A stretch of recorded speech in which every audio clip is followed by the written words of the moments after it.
Today on Mob Rules. We talk about cookies. The Imperial Guard primer. And guardsmen in general. And cookies. And cookies. All that and not much else. On Mob Rules. Hit that button.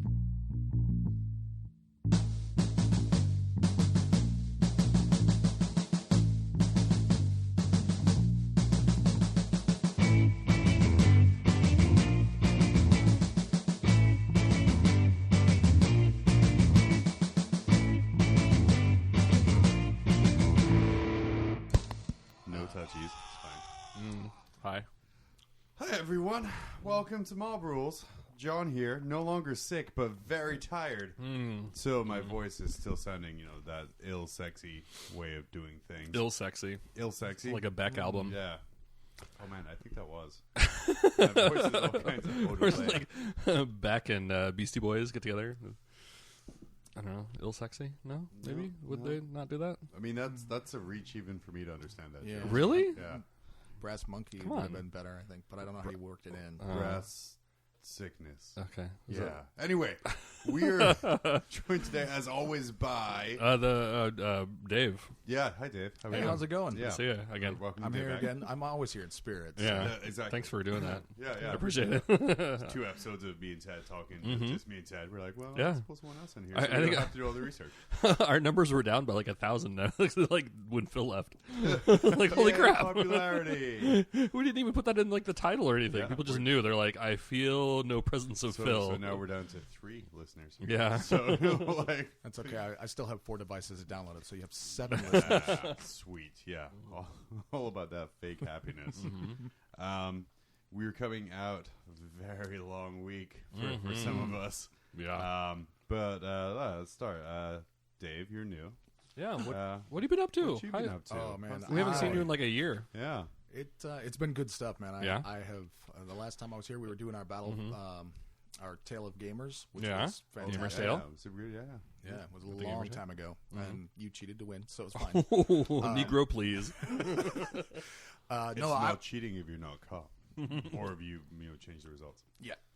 So we got Battles Owners that was coming up, and I was starting to paint up my Primaris only fluff army that counteracts the army that I made for Tale of Gamers. Yeah. Hey, weren't you talking about wanting to do another Tale of Gamers or Gamer's Tale It's too late. I've already done it. without me? I did it without you. Motherfucker. I had 2 weeks to get 2,000 points of Primaris from black spray paint to no. colors I mean, plus like, base. do another, what was it, campaign? Oh, yeah. thought we were gonna do that. There have been a ton of interest in people. Yeah. And I expect it to just be you and me at the end again. So I hope so. I mean, that was, that kind of worked out. All Worked out great great for you. campaigns start with like 30 people, like, and end with one person. Like, the fuck? yeah, I loved paying you $100. That was No, see, that was great. I didn't put any money into it. that didn't hurt at all. I didn't technically finish any models. I still. You didn't. No. That's why I say you cheated. None of your Oh, fully is that done. why? Okay. That Storm Raptor never even had a canopy. It just was. Or was it Storm Raven? What was that it? was a topless Storm Raven. Yeah. It was, like a convertible. It is lovely lady locks blowing in the wind Did as he like flew. that you modeled that. That was a nice touch. That was you are a green stuff master. Flowing like Fabio. Excellent. So yeah, I was painting up 2,000 points of Primaris plus a librarian on a bike from black spray paint. I was planning on starting it this summer, but I got a buddy that suddenly got interested in 40K, and I agreed to paint with him. And he is not moving along at the speed that I needed to move along at. So You left him? I left him in the dust. In the dust. Oh, wow. Yeah, Done. I am finished, but I did it. I got 2,000 points painted up plus base to the 3 colors. So what are you thinking about the Primaris? Like, I'm just gonna straight be up Primaris. honest. I don't absolutely do. love them. No. Whoa. We need no. you to lie. Yeah, I'm please. sorry. They're the biggest piles of garbage I've ever Oh, seen on the face of the planet. Oh, Wait. man, So they're pretty good. You filled it the dreadnoughts. I actually really love the dreadnoughts. I love the dreadnoughts. We have similar feelings on the dreadnoughts. I love the dreadnoughts. They need a 6-up. You have had a very different experience with the dreadnoughts than I have.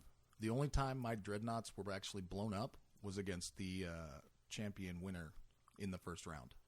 And that happened in one turn because he had 700,000 shots of las fire. So That's a lot of shots. it was something like that. I mean, don't know. that's a precise number as well. Yeah. But yeah, no, they did mad work for me. So yeah, how you- was it that they did work? Like, what was it that like won you over with them? They were huge targets that everybody shot at. Okay.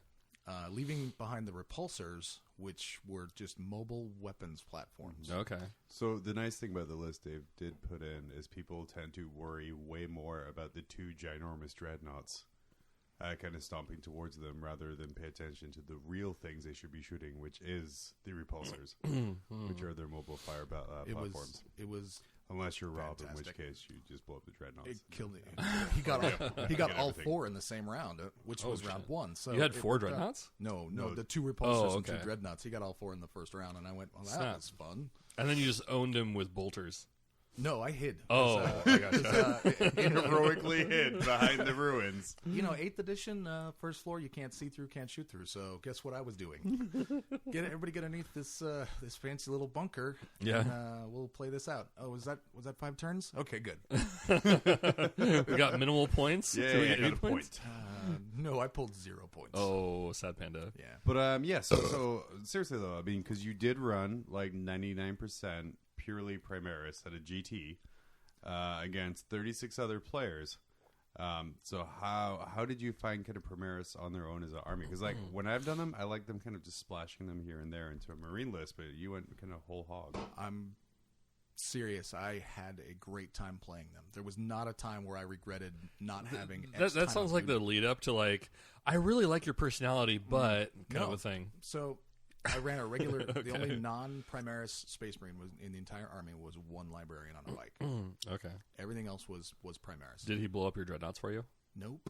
You played your librarian wrong. I did not. Ted, not everyone plays librarians like you. There'd be more winners in the world. I didn't fail a single roll for my psychics. Oh, you failed. You failed.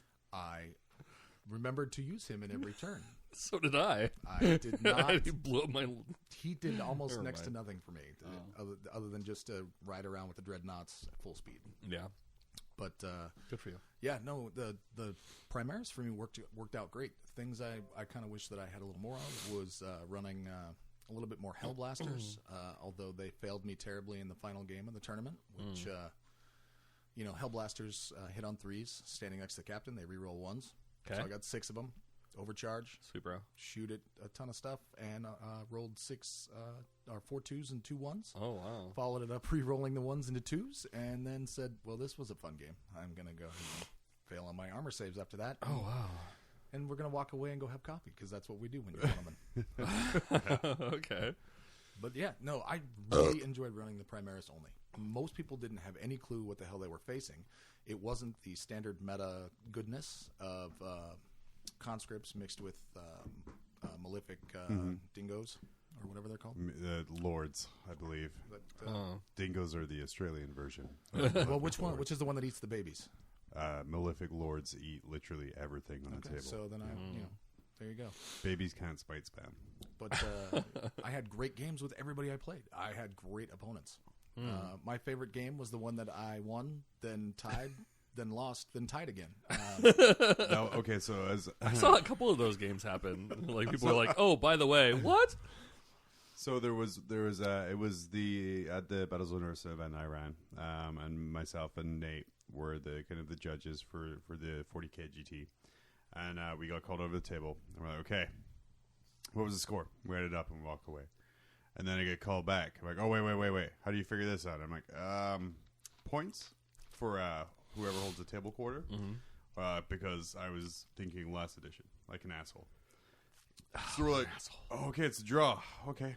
Oh, no, it's a loss. Dave lost. I'm sorry. And we walk away. And then we're like, wait a second, I want to go look this up. I'm like, oh, no, it's actually this. It's a draw now. I'm sorry. I didn't read the packet I made. I went to the bathroom a winner and came back loser/tire. So it was good. I went. Some bathroom visits are tough. Yeah. I mean, that's all I can really say about that. I just don't know, man. Just a little identity crisis here. Come on, you can do it. You can win the next round. Yeah. Just stay in the bathroom longer. Are you talking to your poop? But What? No. you ended up after 2 days and 5 rounds. Well, you were 13th? No, I finished 19th. 19th. I had the shot going into the last battle. If dice hadn't failed me, of actually placing in the top 10. Yeah. So as I said, for Primaris, they did really well. And like I said, out of 37 people, top 20 is pretty respectable, especially with, like I said, an all Primaris force. My goal going into it was to finish in the top 20. If I could finish in the top 20, I could show that you can do stuff with a non. Was your goal before the tournament top 15, and then you adjusted day 2? No, it was day 20. Actually, Day 20? day 20. No, it was top 20. When I got home that after the first 3 rounds, I actually was looking at it going, you know what, I could finish in the top 10. Yeah. I could do that. And I won the first, crushing victory, won the first game. Yep, you sure did. So I really was looking at it thinking, I've got this. And then people really don't understand. Like I said, I think that's the thing. Is like the repulsors, they throw out so much firepower, and those redemptors throw out so much firepower. I mean, good God, if they just had that invulnerable. I'm just a filthy competitive tryhard right now, so I dropped my 2. But I mean, like I said, for you, it worked really well. I know, yeah. Replaced it with a Leviathan. So we've replaced John on the podcast with a filthy competitive player that I am. But yeah, that's cool. 10. Well, what you been up to? I'm gonna wait until you have a mouthful of food before. Yeah. Thanks, I appreciate that. You're welcome. Thanks for the cookie, by the way. You know, I figured you guys need Nice a and third, moist. and I'm not doing stuff on Monday nights every other week. And I figured if I brought in cookies, maybe I could bribe you. If just I like, mean, for the first. cash works too. I mean, I have a new Primaris addiction. I don't know if you're aware of that. I don't really have cash. 3 models, $70. Well, going for you can start with the cookies, and then we'll work into this. Pretty soon, you won't have a Primaris addiction. Fair enough. Fair Yeah. enough. Hopefully, you'll have like a paint whatever I can around the house in place of Primaris that I can't afford because I'm paying to be on a podcast addiction. Is that a thing? Enough hyphens, it will Can I be. get that taken care of at Chick Shadle? Is that a 12-step program? Don't bother. Just go with it. All right. Accept your fate. So I haven't really been doing much hobbying. I think the last time I put together that Warhound, and that was done. So we did the Titanicus at Urza. Unfortunately, people at this table that signed up for it didn't show up. So, Yeah, but John. yeah, John. I'll have you No, he know. actually showed up. He just I did not sign up for it, as I was too busy with others. Well, you know, if you don't sign up for something, you can't win something. Oh man, I didn't win all weekend. It's fantastic. But it was still like it was attractive. People definitely like stopped and took pictures of it and stuff, even though there was only 2 of us that played. And was it Petey from Frontline Gaming said that they really want to run it down in LVO. So They should. I don't know that it'll happen this year, but maybe next year. Yeah. In Well, it's like, 2018 and that's one of the or 19. reasons I wanted to put your Titanicus in at Ursa, because we got a bigger space this year for our events. I'm like, man, I have this big old space. I'm like, about 16 feet by 16, right? You're like, yeah. I'm like, hey, Ted, you have all this stuff. And like, even if it does turn into like a one-on-one Titan battle, because, you know, someone, Dave, didn't want to play. And then we have others instead, like, yeah, I'm going to get my Titan done in time. And then they don't quite realize maybe To be fair, how much effort a Titan is. I wanted to play, but I wanted to play and I wanted to bring Cody down to try it out. Oh, And yeah. He was swamped, and I actually asked Ted if he was doing it, if it was happening on Sunday night, so I could get him down But there. that doesn't mean I'm going to do it on Sunday Yeah. because you asked for me to do it on the day that I'm not doing it. Why not? So mean. But regardless, it still looks so cool, and you did such a good job with the terrain and kind of getting everything looking fantastic that it just is a really nice visual spectacle. But I think that I know that Chris Baldwin, he was there for that, and like a lot of people, like I played with Tada, played with Chris and a few other people, and people have a lot of fun with it because it's like something different. It's not competitive. I mean, you play on teams, and it's just like I think that's kind of one of the neat things about like conventions. At least the things like I go for at conventions are like what are the things that I can't do elsewise. Like I could play in a tournament, anytime, but except I never do. But I could. Can, but like it's those like weird off things that like I don't get a chance to, and people don't generally get a chance to play with their Titans. So I think like we might try to do it. There's a like dick come up- joke there somewhere. Well, it obviously doesn't pertain to me. Swolehound. Oh man, back I like play with my hobbits. Swole tyrants. But so I think what am I trying to do? Just like at somebody's house. I know Chris was saying that he could probably like put his weight set to the side and we could play in their garage or something. Yeah, which is probably less tetanus involved in my garage.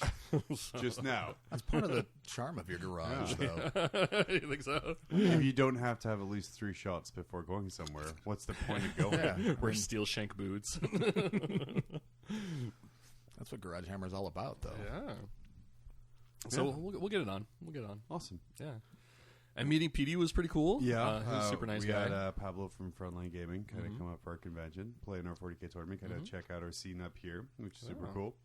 Right guy. He never saw a moose the whole time he was here. Oh, balls. He was very sad about it. Yeah. We told him to just go to the zoo. Just a shame. Usually, like, it's like as you're leaving to the airport, you're all like beat up and like hate life because you don't see a moose. And then on the way to the airport, there's like an eagle attacking a moose.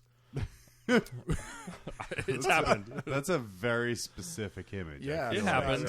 Yeah. Or my friend was sleep deprived, and that's what she saw.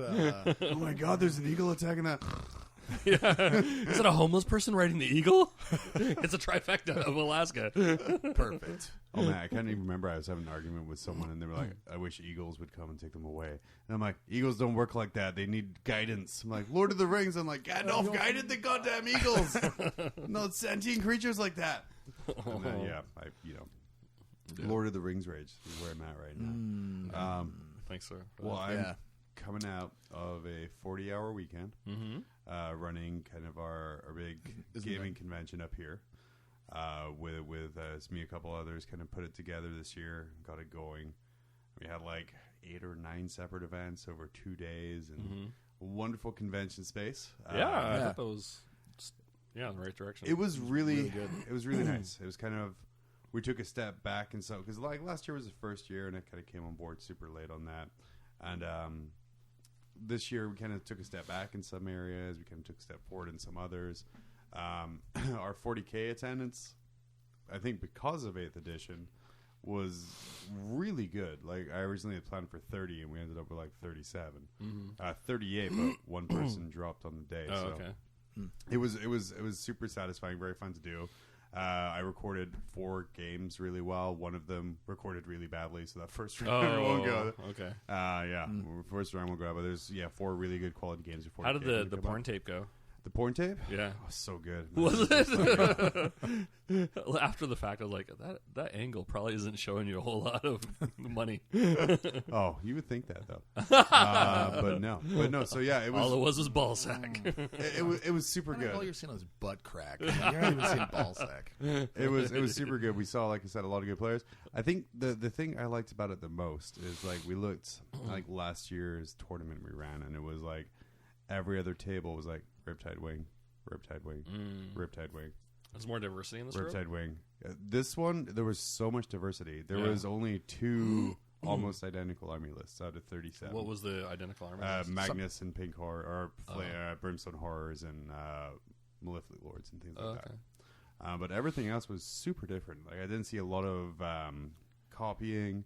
All of the armies were painted 3-color minimum, which is like, yes, thank you. I painted those for this hall. We just need to please work with me on that there. And it was super, super successuful. So we already started planning for next year, which is super fun. One of the exciting things for conventions is the vendor hall. Yep. And I was really excited to see that they had like was it a masseuse over there? Yeah, that was cool. Like she seemed to get like a lot of work. Oh yeah, we had Dave. You look a little conflicted. You're like, every time it would open up, I would get ready to go, and somebody go, "Hey, your round's starting. You have to go play a game." All right, I'll get over there in a second. And then I look and somebody's getting a massage, and they get up I crying checked because it's so good. She didn't actually give happy endings, by the way, so it was a bust. You know what? As much as I saw them getting up, looking as weak as they did, crying and happy, just smiles across their face, I'm fairly certain she did. I don't know how she did it so that nobody could see it in the middle of the convention. It was the undertuggy from behind. But like we had a chiropractor's office wanted a booth at our hall, and it's such a weird thing because we had all of our local gaming stores. We had like a local artist there doing stuff, and we had like a demo table for like some drops on Commander. We had like Blood Bowl demo, 40K demo, all this, and then we're like a chiropractor. I'm like, okay, yeah, that's fine. You want to come? But it was super popular, like all weekend. Really was. Well, I think like you go to those and like unless if it's just like the local game stores, like you're familiar with their product anyway. Like you're going to be able to get like a big variety. Oh, of but man, did I spend way too much money at Fairbanks, the comic shops? Oh, see that's special because they're from out of state or out of out of state, virtually out of state, and you can't buy Infinity in town, right? So yeah, they came down. Is that where that pile of Infinity? They had. Because the person who bought the original Infinity order for their store literally bought 2 of everything. Oh, shit. They reduced everything to about 5% above cost. Motherfuck. Wow. I missed that. So I went and I spent about $120 on Infinity. I got at least $250, $260 worth of models. Nice. So I was like, oh my god, They're I played expensive. this game like 3 times. Let's go, let's go. So yeah, I loaded up an Infinity on that there. But yeah, it was a super successful tournament. It ran itself. There was no huge rules disputes. I will say anyone who plays in an ITC event, for the love of God, roll for your Maelstrom at the start of the turn. Like, out of all of the judge calls the whole weekend, half of them were, hey, I forgot to roll for my Maelstrom at the start of the turn. Can I just do that now? I know, was your opponent say, no. Oh, okay, then I guess you can. GT. Taken care of. I've only, this was my 3rd, 4th, 5th, 6th game of 8th, and even I was telling all of my opponents, hey man, don't forget to roll your Maelstrom. Yeah. It's because you're smarter than them, Dave. It's not. If I was the other smart, people, I would have just let them. Please let them know. Please let them know. Hey, this is because I'm better than you. Yeah, I'm doing this right now. You might want to get a blood check. You might be might have stupid. I don't know. They can usually tell from your platelets. You know what that net list you got there has that doesn't have that I have with my garbage Primaris list? Maelstrom points because I rolled for it. Oh, snap diesel.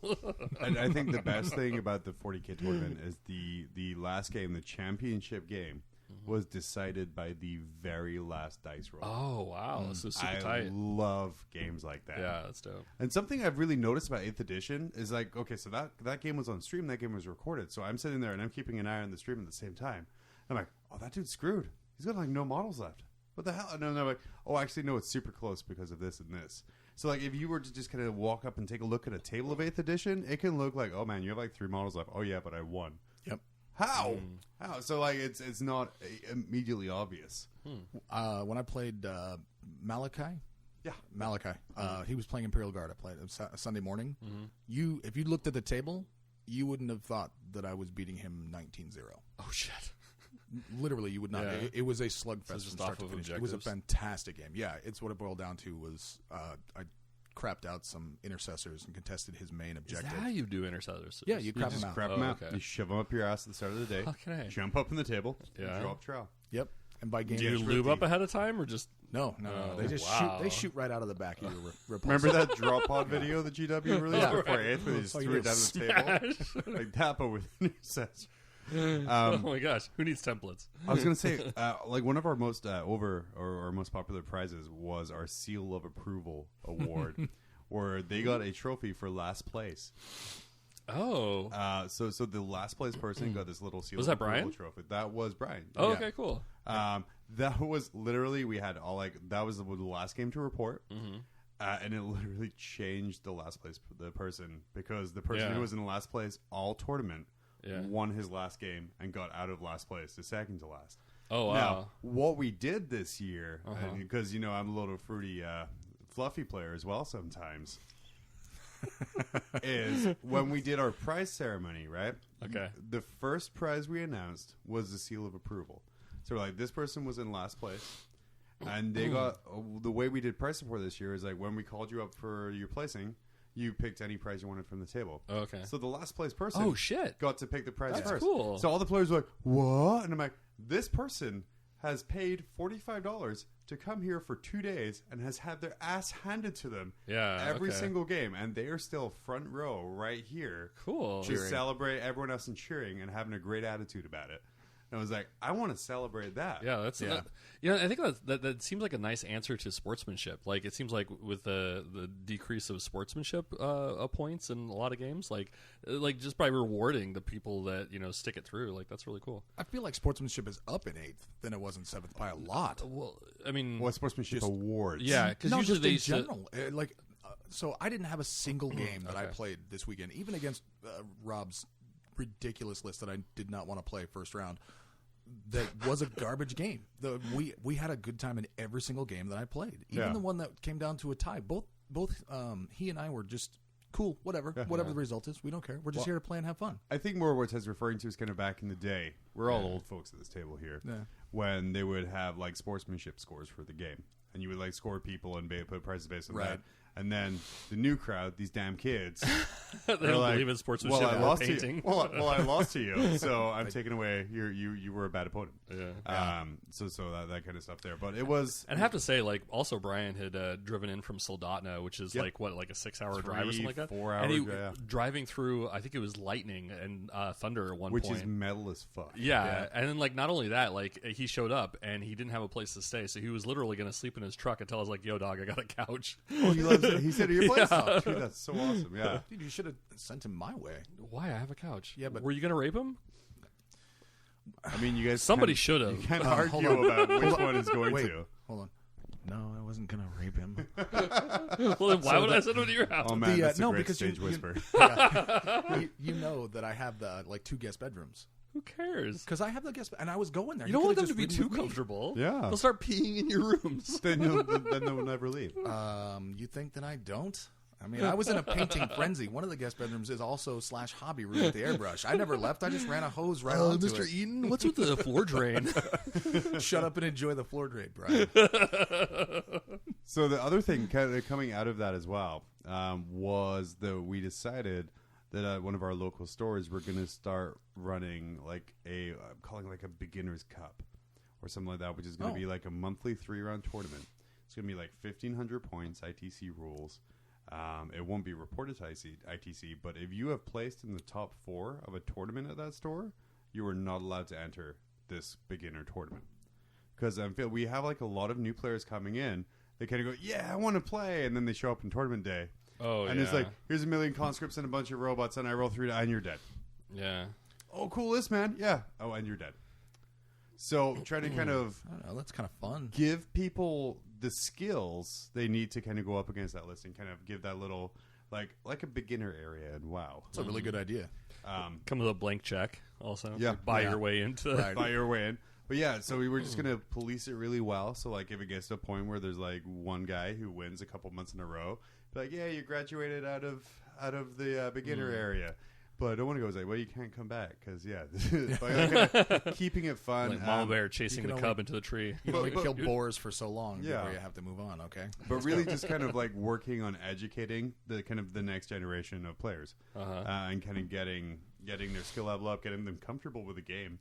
Because we have a lot of people interested in tournament-style play, but it's a different animal. You know, like when I played a game at my house last week, like I played a game against my buddy Nate and his Ultramarines.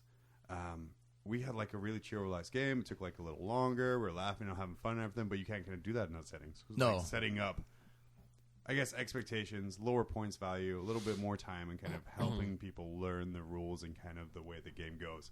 So we're super excited for that. We have a lot of people who are super interested in that.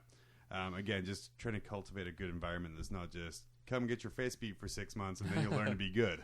Isn't like the friendly game and the narrative games, aren't those like euphemisms for not quite skilled? I mean, honestly, 7th edition, yeah. But this new 40K, no. Like I said, I have great fun. And our plan right now is instead of doing like ITC missions, we still need to know because we still want to use kind of like the software we use because it makes like the organizing super easy. We want to do open war decks. So like at the start of every mission, we randomly draw from the deck, and that's the mission for that round. Okay. Open war deck is so good. cool. Yeah, so it was good. a lot of fun. So good. I did also play a game last week. I made a table topper. I made a table topper for my table that we're on right now. And then I played a 2,000 point game against my buddy Nate. Okay. He was playing his Ultramarines, and I'm like, "Yay, Gullyman gun line! I'm so excited." He's like, "It's not. It could be something else." I'm like, "Is it?" He's like, "No, it's a Gullyman gun line." So I looked. I did one of the fun things that I can do with 8th edition, where I looked over at my Imperial Fist cabinet, and I'm like, "Okay, I want to take that and that. Let's fill in the gaps." So I took 2,000 points, which was a Spartan, because I have not fielded my Spartan yet in 8th. Oh. It was a Fire Raptor. because I hadn't filled in my fire raptor yet in 8th. And then I'm like, whoa, right there, that's like 800 points. Jeez. Because the Spartan alone is like 400 or 500 now. Yeah, that's a grip. So then I took a captain, a lieutenant, because rerolls are amazing. Yeah. And then 50 tactical marines. Oh. And 5 scouts. And it was, I ended up winning that game because who knew having a billion objective secure bodies is a really strong tactic to have. I don't know. I don't think it works. No. No? Oh, I took an apothecary as well. You never did anything You all game. son of a bitch. What? Like, you roll a dice at the end of your movement phase, and on a 4+, a unit gets a model back. That's cool. Yeah. So yeah, my tactical squads were replanning themselves. Like, I think I only did it twice or something like that. Gosh, I found it's out, like little Necron. yeah, I little found out Necron babies. Spartans are. Yeah, but you get to choose. Yeah. Oh. So Spartans are goddamn disgusting in this edition. Are they really? So it's 500 It points. just seems like a lot of points. Well, I guess you could extra las cannons. There is now. 8 las cannons on Ugh. that. 2. What? So Dirty hookers. 4 las cannons on one gun. 4 We'll las keep cannons looking on at the it other like it's going gun. to tell us. Well, I was doing the math. I was like, is there really? So like I'm walking it along and I'm like, okay, I'm gonna shoot 8 las cannons at that Storm Raven. I like hitting on 3s, re-rolling because Chapter Master. Mm-hmm. I like winning on 3s, re-rolling because Primaris Lieutenant, and it's dead. Oh. And essentially it turned into whatever I pointed my Spartan to died. Okay. And then it's got like 20 wounds, it's toughness 8. It has like it's a beast. Okay. Yeah, it didn't kill Gulliman though. And it's a Spartan, so you fit all of your tactical marines inside of it. You know, I really should have done that, but I didn't. I just left all of my tactical marines out of tanks. What I did do was okay. So I screwed up the rules. So I did the stratagem on my Imperial Fist for bolter drill. Okay. So any rolls to hit of 6 caused like an additional roll to hit. Oh, okay. But then I targeted his Storm Raven with it. Uh-huh. And because you're -1 to hit, that would mean I would only get an extra hit on the roll of 7, which is literally impossible on a dice. Yeah. And he's explaining that. I'm like, oh, God, I fucked up, didn't I? He's like, yeah. I'm like, You lost the game. Can I not do this stratagem? He's like, no, you already declared. I'm like, that's fair. It's Yeah. okay. Tournament That's organizer, TA. Ironically, we were both the TO. Balls. Did you call your wife down for a ruling? He's like, baby, he's playing the game right. Who benefits? He does. No. And so, yeah, I built a relic Leviathan Dreadnought, magnetized that in there real good. That's Welcome something to the world of magnets. God, it's so easy. Why did I not do it before? You know, this is like a slippery slope. Like, you're going to end up, like, magnetizing a repulsor, and it's just going to be all the magnets. Could be worse. He started with the arms and the guns. I know a guy that has magnetized every single joint on a is it Tyson? Dio. Was it? Oh no, on a Leviathan. It was a Leviathan, wasn't it? I Yeah, think so. Tyson Yeah. magnetized everything. He's like, check it out. He's walking it across the table by the feet at me. I was like, that's I mean, I'd be like, Excessive but awesome. Yeah. sweet, but why? yeah. That was what I said. Because That's I cool. can. Because he can. Because I That's could. exactly what he did. So yeah, it was just because I mean the Leviathan is such a cool guy model. It's like it's a beautiful dreadnought model. I love the storm cannons, which is the 2 guns I have for right now. But sometimes I might want a claw. Sometimes I was like, you know, and I don't want to have to spend $110 in another body for it. Yeah. So I was like, let's give these magnets away. It's super easy. So Somebody fun. just really needs a real person job so you can afford 13 Leviathans. Oh, Yeah. well, I tried telling my wife that, but she's like, no. I'm not going to go get a real person job for you. Because even if she agrees to the 13 Leviathans, she's going to be super pissed when I tell her I have to buy 12 more Predators so I can feel the detachment. You're going to be out of luck because everyone understand they're just off the website. They are rough. Yeah. Oh, I was surprised as well. Like, so Predators and Storm Ravens are like super rare on the Games Workshop web store. Comic Store and Fairbanks brought a Storm Raven down as price point. Oh, wow. And I'm like, man, that's going to be like gold. And I think that was one of the first things to go as well. Huh. Yeah. I actually, yeah, it was Tim. Tim took it. Tim okay. Tim took it. Yeah, that's what it was. Yeah. Wow. Are they, because they kind of nerfed it, right? Like by saying that. You just, I mean, it's still an amazing craft. You just Yeah. can't take 5 of them anymore and expect to win. Oh, okay. You can if you also take nothing else but tactical marines Yeah. Well, or you just- conscripts. Conscripts. Yeah, at this Yeah, point, you Imperial can do it. soup. Yeah. Yeah. But yeah, so they made the rule where if you have nothing on the field but flyers, you lose. Mm-hmm. And so, Which is fair. But that was like, I think there was a huge run on them at that point, right? So yeah. Not so much a huge run, just a mild run. Well, it was a Adepticon. Like Adepticon came. walking fastly. Was it Adepticon? It was Adepticon. The tournament there, and it's so funny because Games Workshop goes to all these tournaments now. It was Nova. No. Oh, it was Nova. No, because 8th wasn't Boise. out. It was like the Adepticon. first 8th GT in Boise or something like that. That one of the guys in Fairbanks. Yeah, no, won, right? Yeah, Jess? because it wasn't Nova, because Nova was something else Yeah, that came out of Oh, there. okay. So But it that was a another big GT conscripts in Nova. that the GW was at. BAO? Bay Area Open, maybe? Is that what It might have did that been. happen? It was Some- one of them. But something, something a place, Like and they looked over a guy the tables. did stuff. Like, the main designer looked over the tables and was like, "Man, there's an awful lot of Storm Ravens here. Yeah. Hey, why are you fielding all the Storm Ravens? Oh, they have all these shitloads of guns and they can't be hit. Oh, okay. You making notes to nerf that? No. Just I just like your making paint notes. scheme. Yeah. So yeah, they got nerfed down hard, and now reading as well. Chapter approved is going to be adjusting Forge World point values, which was confirmed. Forge World point values. Mm-hmm. So their Chapter annual Approves is doing the annual World. chapter approved book is going to adjust points values, including Forge World, based on the that lovely meta. So Right. Huh. it's really good news because 30-point Malefic Lords. Yeah, and I'm stoked about it because nobody plays Primaris right now, so I'm expecting them to drop the points of like an intercessor squad down to 10 for 5 guys. I think that Nobody sounds plays fair. Primaris? I think The last somebody tournament plays I Primaris. went to, it was all the Primaris all the time. I think you'll find people play Hellblasters, Mm-hmm. and they're fantastic. They just don't play solo Primaris. And it's just like, oh man, They're missing out. The fun that can be had with that is so I don't want to get into amazing. super competitive talk, but for point efficiency, intercessors are awful. But that's for a different discussion, a different Well, conversation. that's fighting words. I know. All right. I know. You guys should just go down on each other. Don't I'm going to Just teeth each other. I'm going to write a parody song about how you are wrong, and I'm going to sing it somewhat YouTube. I don't know. You do maybe. that. Oh man, that All starts. Oh, also I reviewed Right. the Citadel Paint app.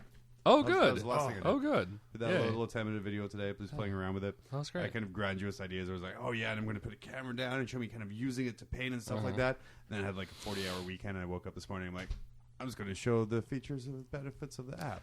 I watched all your good. video of the app actually after Oh. having played with it myself. Oh, cool. I whipped it out and played with it and watched you playing Oh, with it. yeah, It was, baby. I have to I say, feel like we were in the same room playing with it together. Yeah. It was really kind Playing of with like each a I other's fun have to experience say, for me. for that Citadel Paint app, the greatest thing for me is the wish list function. Oh. So there's like a section where So you it's can, like, what is it, Lexia or whatever? Yeah, Lexia, order my paint. So yeah, there's like a section where you like check mark off all of the paints you have, and then when you go to the tutorial, or like the paint by color, it'll show you how to paint this color, and it'll tell you if you have the paints or not. Yeah. Oh, it's like literal paint by numbers. It's No, amazing. it's fine. I just remember it because I think Eddie from GW emailed me and many other people because I was name BCC'd. dropper. But so it's but it was like, all right, would you infer check out this paint app and review it because it was kind of in the context of hey, we want to do reviews of your stuff, and so oh cool, I'll go ahead and. Oh man, I only use 1 or 2 GW paints. So does this have Reaper by any chance? I also use American accents from Michael's thrift store. Chance review. The app seems good, however, the lack of Reaper, Vallejo, and American accents drops its usefulness down. And Elmer's puppy paint. Yeah. Glitter.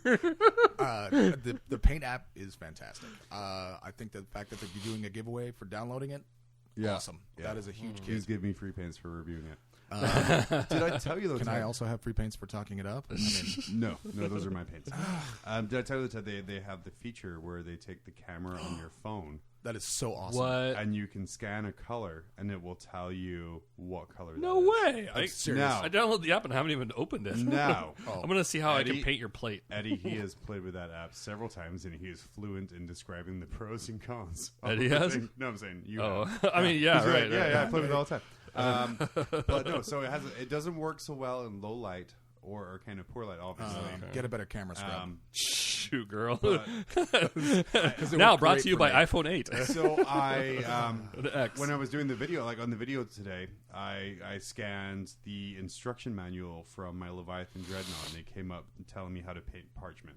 Oh, cool. So if you click on colors on the app, not to get Okay. started, get out of there. Okay, not get started, but So go to paint by color. Okay. and then the camera logo in the top Oh. right-hand corner, Okay. Okay. Access my camera. Ooh, and I then wonder it if I can downloads all your porn. paint my dick. I mean, GW keeps all the pictures you're taking. That's So cool.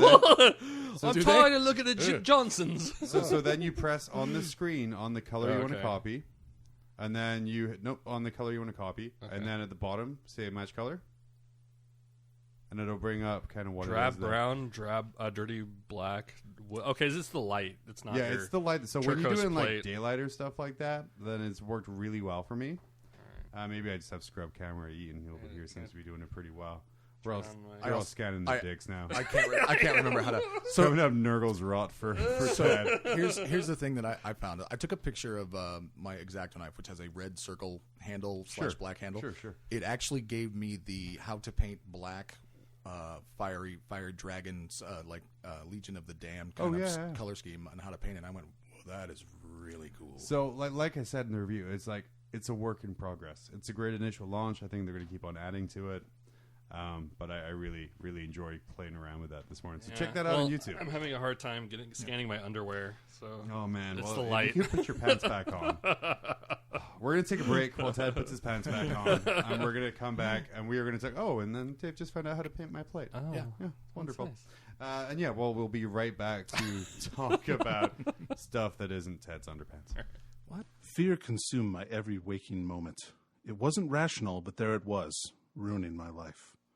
Then one day I came across a book called How to Be a Cheating Asshole. From the very first chapter, it helped me to confront my fear head on. In a world filled with easy answers and cheap solutions, How to Be a Cheating Asshole showed me that the way out of my despair was to use loaded dice and not declare what I'm rolling. Its message was so strong and so real that it put me on the road to a happier, more fulfilling life. And it made my fear a part of my past. Stop by your local retailer now for a copy of How to Be a Cheating Asshole. Also available in audiobook, read by somebody who only sounds like Donald Trump. Welcome to the Grimdark. The Grimdark, yes. Yeah. So today we're kind of piggybacking off of the popularity of Jeff. People seem to really resonate with Jeff. So we're gonna make up something else for you guys to I don't model. know. Jeff is okay, I guess. I mean, he's no beach volleyball custodes. But You're working on like a diorama for that, aren't you? I've got 2 that are built that need to get Two a little shading. dioramas? No, 2 of the custodes. Oh, okay. 2 of the I custodes. did offer to practice my wet blending for skin techniques on his custodes. I think John Trapman, the guy that actually made Jeff for you guys in the first place, I was like, hey man, I'm going to send these 2 to paint. You said it to John? You're going to send it to John? I told him, I said that, and he said, all right, cool. Because remember, he wanted to make it, but he was like, I don't have the kind of skills that you do, and I don't have the green stuff skills, but I got mad plastic shaving, plastic weld working skills. So You know what fills gas better than green stuff? Is plastic melting together. yes, It's all metal. But yeah, we wanted to kind of talk. So we've talked about Space Marines. We've talked about the Emperor. We've talked about Custodes. Yeah. We've talked about Orcs. We've talked about Eldar. All haven't of really these gone into super-powered, amazing things. Astral Terram. We've never talked about the regular Joe Schmo. the trooper, the regular trooper, The regular trooper, the regular little linesman. Okay. even the Emperor's Testicle got an episode, I think, didn't he? I mean, part of That was Dave, wasn't it? Dave the Testicle. Dave did the name his Space Marine. balls. Yeah, It was I Dave remember the what you Dave named Bad Joke Space Marine. But yeah, I just kind of want to talk to the average soldier. Yeah. Especially kind of the prevalence of conscripts and stuff around. Right now, it kind of seems to be... And I think like My Steve version goes of conscripts are more like prisoners, as opposed to other new recruits. new recruits. Even though technically they're conscripted in, from what I read. So Well, it depends. Like, depends on the world, right? Like, Yeah. So it depends. Like, some of them are like hive gangers. Some of them are just like whatever. And I think like the only people that are void from that are like highborn, right? Or not highborn, but like your royalty. Yeah. Right? So in my personal army fluff now, there's no prison conscripts anymore because that's boring. Okay. is it? So during an invasion, the Imperial Fists come in and conscript all of the High Lord royalty of the planet. Oh, shit. Go you fight a now. Monster. Oh wow! So who was that? Smithers, come press my last gun button for me.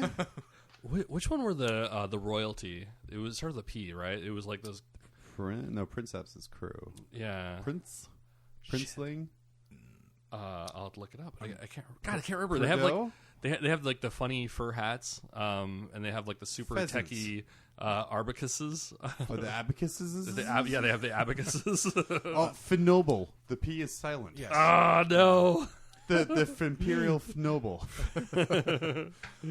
All right, I gotta figure this I out. was But told anyway, you there's were like talking one about that has lowborn like today. I what's did that? not research highborn stuff. So Oh man, I'm but gonna yeah. need another break if So we're yeah, gonna do that. we're not talking about the conscripts, the guys who are forced into it. We're talking about kind of your regular guardsmen, your guys who are probably voluntold. To Voluntold, exactly. yeah. through wonderful propaganda. Yep. I love all of the the fan art propaganda posters out there. Like, Yeah. join the Imperial Army. Say no to Xenos. Don't forget to read your regimental standard. Yeah. By the way, which all of us today have a Imperial Infantryman's uplifting primer in front of us. Is that yours? No, that's No. mine. Oh, you have two. Okay. I'm not cool enough to own one of I these. have the original and then the Damocles Voistrin. edition. There we go. Voistrin. Voistrin. Yeah, that starts with P, Vostroyan. right? Yeah, it does. Did you say Volstroyan? You just shut your mouth. Which Well, if you turn the B in firstborn upside down, it becomes a P. So there's the B. You're talking about the Voistroyan firstborn? Yeah. The actual regiment? So you had it in front of you the whole time. Yeah. And you made Ted look He it up said on it was his a phone. P. I looked at the list. Fantine? Fantine Air Corps? Fantine maybe Skyborn? if you knew your Do you know lore, those? you would have been able to follow me, Wait a and second. you would have been like, you could have corrected me, but instead I corrected myself, sorta. You know what? According to the primer, you should be shot at this point. According to article IG 3645. You should. Yeah, Ted Dave. should be shot. Yeah, 567K. You know, it's a good thing that Wallace isn't here with his bolt pistol. I would put a round in your head right Excuse now. you, sir. That was an auto pistol. Auto You pistol? won. Oh, Any soldier who behaves with himself with disrespect in word or action to an officer or anyone of high rank will be shot. So yeah, if anyone is We confused, didn't disrespect you. We were talking to each other. We're troopers. Well, if anyone is confused by any question or point today, please refer to your uplifting primer, and it will provide any answer that you need for this situation. That's good. But yeah, so Imperium of Man is massive and vast with millions of I worlds. say the largest organized standing army in existence, more than the orcs because they're not organized, more than the Eldar, more than the Tau. I mean, you could probably take poops that are bigger than the Tau army in the scale of things. Not in 7th. But yeah, the largest standing army. I was going to say, of those millions of imperial planets, they are all expected to pay tithe to the emperor or to the Imperium. And some of those tithes is in manpower. And then That's right. Both. I think Both, we yeah. read a Weapons, story it's about all like of it, a yeah. planet that didn't tithe, right?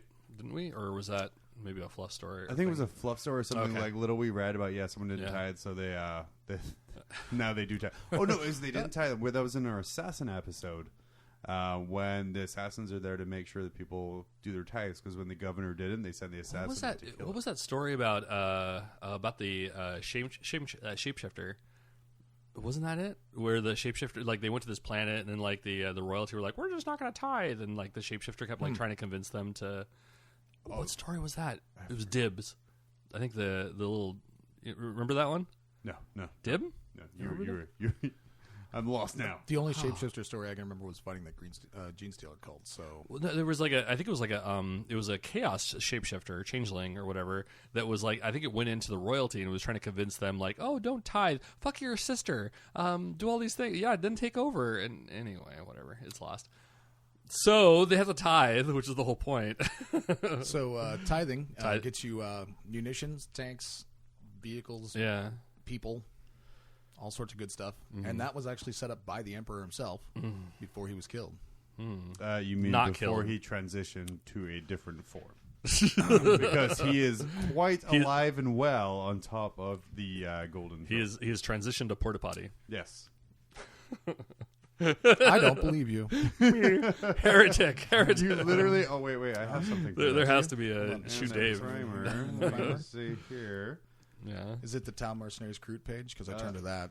No, that's in What the are special one. Vespid Stingwings? That sounds Heresy. awesome. Any soldier who speaks ill of the Emperor, the Imperium, cites his loyalty to any entity besides the Emperor, defaces holy artifacts or buildings, incites heretical thoughts or actions, talks openly about forbidden subjects, and generally behaves in a manner disrespectful to all that is holy and good, David. And good will have his extremities removed and left to bleed to death for the Emperor's pleasure.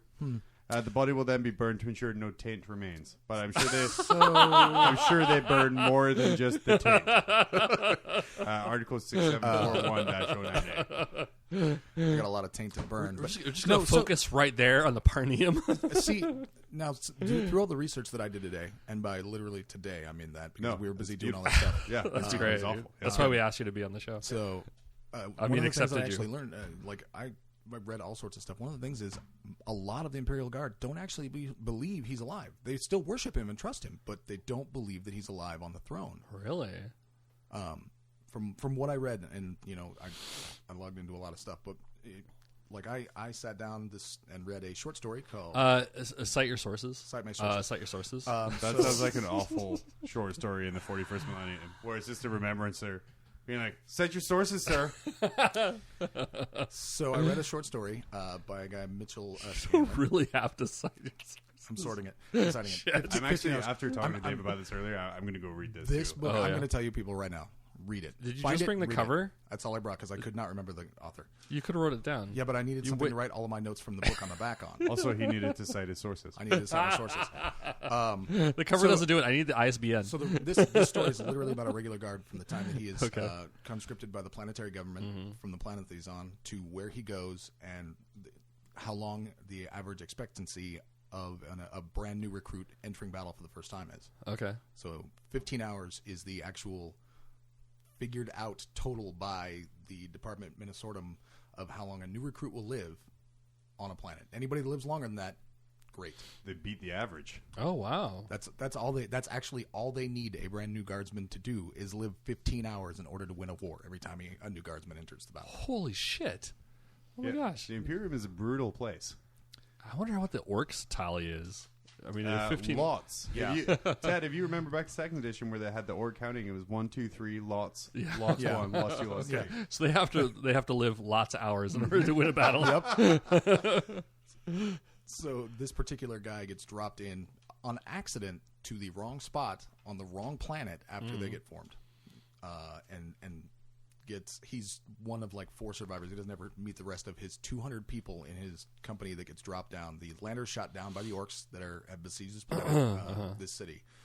They land dead center in the middle of no man's zone and have to make a sprint for the gun lines. Fucking phenomenal. Okay. So when was this written? It was 15 hours. 2003, 2004, 2005, something like that. Okay, I was waiting for you to I don't just have like that part of the page. I mean, this makes good radio. I printed off the cover, guys. It's gorgeous. And you can see giant orc we battling did the tell him guardsmen. it was going to be video, and he was in a full 3-piece suit right now. So thank you for that. You inspired me this weekend. Oh yeah, I was suited up all weekend. suited and booted. Yeah. Looked like a prince. What was they called? Vostroyan. Destroying firstborn. Firstborn. Firstborn. Destroying first. So much spittle on my microphone. Yeah, now. I highly a recommend condom. this. But it taught me so much about the actual, just like reading. Yeah. And Yeah. yeah. Letters are hard, guys. This is why we brought you on. You're like, Dave can't English. We love it. I love it. Words hard. You know what? You got to replace Phil with a Phil. So I came in strong. So yeah, they're conscripted guardsmen. Don't ever expect to return. They never return to their home planet. First off, if the best they can hope for, of course, is to end up on, which I'm sure you've discovered, is settling on a planet that they've conquered. Yeah. Actually, But usually it's battle to battle to battle to battle. I have a part in my notes here that's retirement/medical. I looked at the benefits of being a guardsman. But yeah, let's talk about whether they get them or not. They get benefits hour 16. So the reason in this planet, the reason he came to this planet, his grandfather was they conquered the planet. His grandfather was Dangle. IG. He was Imperial Guard. He wasn't Astra Militarum because it hadn't changed yet. Okay. So he was Imperial Guard. And because it was the 30th anniversary of the founding of their unit, they issued. And by 30th anniversary, you mean the 30th hour. No. Like, we're going to celebrate 2 rounds. No, literally 30 years. Okay. Apparently, this is a standard Earth for a lot years, of- standard standard, Terran years. No, whatever years of the planet you were on. Okay. So it could be a lot longer, I guess. I really kind of rethinking Terran years. Right? Okay. It may be. Maybe it's not whatever. Terran hours. Maybe they're 15 hours. Yeah, that's what I from think it Mars. is. Yeah. No, so at 30 years, they issued a lottery, and 20 people got tickets to be free from the guard. Yeah, To it was be like released. And everybody else was like, "Well, you're fucked. The Come on, get chocolate back on the factory. ship. We're going to the next place." The guy's like, I've only been a guardsman for 7 hours. I'm free? What? So grandfather gets it, settles down, and that's how this guy gets to be part of the Jumel X edition. I don't remember. I didn't write that one. okay, 14th Jumel 14th founding. okay, So it's great. wow, Yeah. And what do you got? So, I mean, all I really have, I mean, the planets, they raise these regiments. You know, yay, glory to the Emperor. I'm sure they have this great parade. glory hole. Yeah, they have this fantastic parade. And everyone's like, yay, they're going to go and save in the Emperor's name. At this point, they have zero training. Yeah, They're just like dressed up in the guard uniform, like, oh man, yay, we're celebrating. We're going to go out for adventure. Woo! And then they get put on the ship, and the training begins in the ship. And the training is literally that they get the Imperial Infantryman's uplifting primer. And they're like, if you have a question, look at that. yeah. See, now I've got different. I don't have other sources in the book other than Wikipedia / also 1D4chan / Reddit.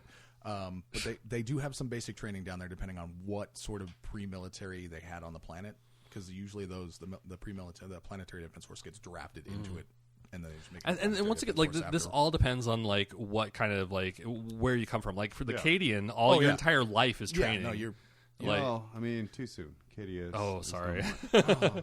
So if you're that spaceship that used to be docked at Cadia, like, I had that joke for later on. I was reading off the list of known Imperial Guard troops. Please ignore that last redact Cadia. joke. Just like the Imperium. The first line says, "Cadia shock troops now homeless." Oh. But yeah, their training on their world is actually being so successful that they've copied that to other places. worlds. Yeah. Yeah, I was talking about bum backwater planets where they're taking all, the space rednecks out into space battles. So you probably look at like what is it like Boy, I'm going to go and fight me for the glory of the the Emperor. Steel Legion or something like that. So Steel they have Legion like a does also, constant, yeah. like they're in a constant state of war too. Yeah, you end up with the Armageddon Steel Legion, Talon Desert Razors, Catechins, Like Elysian Catechins drop are- troops. well, so would you say like the Catechins Vostroyan are Firstborn, actually. Firstborn? The Firstborn, yeah. Firstborn. The Death Corpse of Craig. I actually kind of want to get like a bunch of Australia now and model them with purses. That'd be pretty great. Or the Firstborn. Let's do this. Get them We'll some get those heels. Xenos with our fabulous. I'm just looking here. I mean, I love lists of things, but I'm Okay. looking in my Imperial primer to make sure I'm being a good guardsman. Okay. Under section 2 of the list of items that you are expected to carry with you when you're on active duty, which I assume is all the time. Sure. So you have like undergarments, socks times 4. So I don't know where Wow. you need 4 pairs of socks in 15 hours. Webbing. In boot camp, I had this drill sergeant that like he always talked about like foot powder. Like the most important thing you got to carry with you is foot powder. It was great. Like every march we went out, you got your foot powder.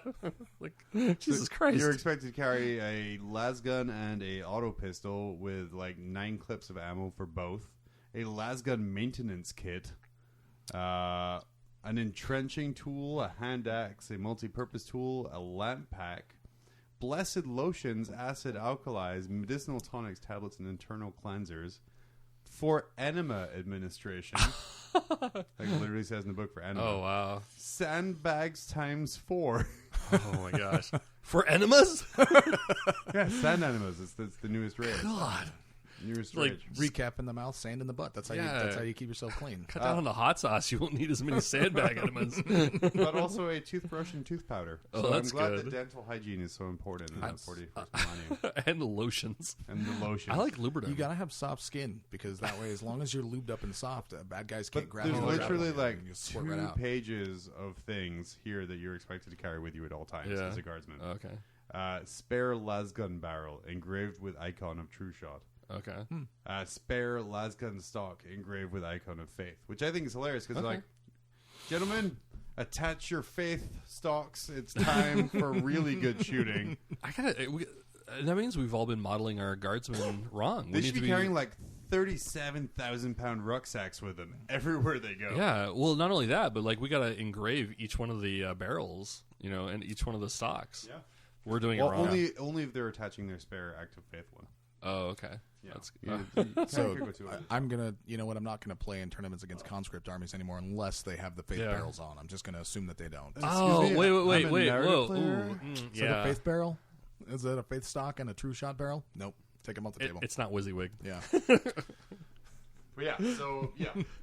I looked at retirement and medical benefits. Oh, that's for Guardsmen. good. So we, horrible life. They're supposed to carry their own body Zilch. weight and random Zero. shit. Or are you just showing me your anus? Zero. Oh, that was a zero for the zero benefits. So you serve on one tour of duty. After one tour of duty, you are eligible for retirement. I think it might actually depend on your regiment. Now the thing is, they never define how long a tour of duty is. So technically, Imperium-wide, you only have to do one tour of duty in the Guard. Just your tour of duty happens to be the rest of your life. Yeah. Yeah. Yeah. You have the option of settling on a newly conquered planet. That's one way you can retire as a Guardsman. So you go in, you do the thing, you clear the planet of the filth, and then you're like, okay, now stay there and man this planet. You're like, yeah, you get to retire. And they're like, oh, and you're a PDF for this planet now. Yeah. Oh, so it's exactly the same, except you changed my job title, but I'm doing the same job. I think PDF is a little less dangerous in the grand scheme of things. You have to have some sort of uprising to actually kill you, as opposed to being run straight into death. You can. But then, of course, if you get conscripted, when they tithe, that would be a problem too. Wait, what? I'm going back? Yeah, we're tithing. Yeah, We choose you, Pikachu. I went from being a captain to a private again. Yeah. Suck it. Here's some white paint for your helmet. Now, when you retire, if you're lucky enough to get to that point, you're kind of on your own. So if you're retired on a major planet, you can get home pretty quickly. But if you're kind of on the edge of civilization or a feudal world, okay, you're retired, go away. And it's going to take an incredibly long time to get home. You don't get paid for that at all. There's no benefits. You're meant to get a little bit of land, maybe like $5 for the space bus to get back home again, but that doesn't happen. And also it says most Imperial Guard regiments have a 10-year deployment period. After that, they can retire. Oh, wow. And then they mentioned... I've worked for 10 years. They also, Not like the I same said, they place. have a lottery on Emperor's Day, which let one person retire early. So yeah, they can get replacement parts as they lose their own. So it's like the Space Marine thing. Oh my god, my leg got shot off. Wars right now. Okay, going home, soldier. You've done your part. But now they're like, here's a new leg. Go back out there. But yeah, so cybernetics everywhere. I just remembered that story about Dibs. That was that book you didn't read yet. Dibs. Shadow War or Shadow Sword, which is about the Guard. Yeah, I need to read Okay. that one. Yeah. I think Phil has my copy, so it's in Georgia. Okay. Good. So it's underwater then. Probably. So, Anyway.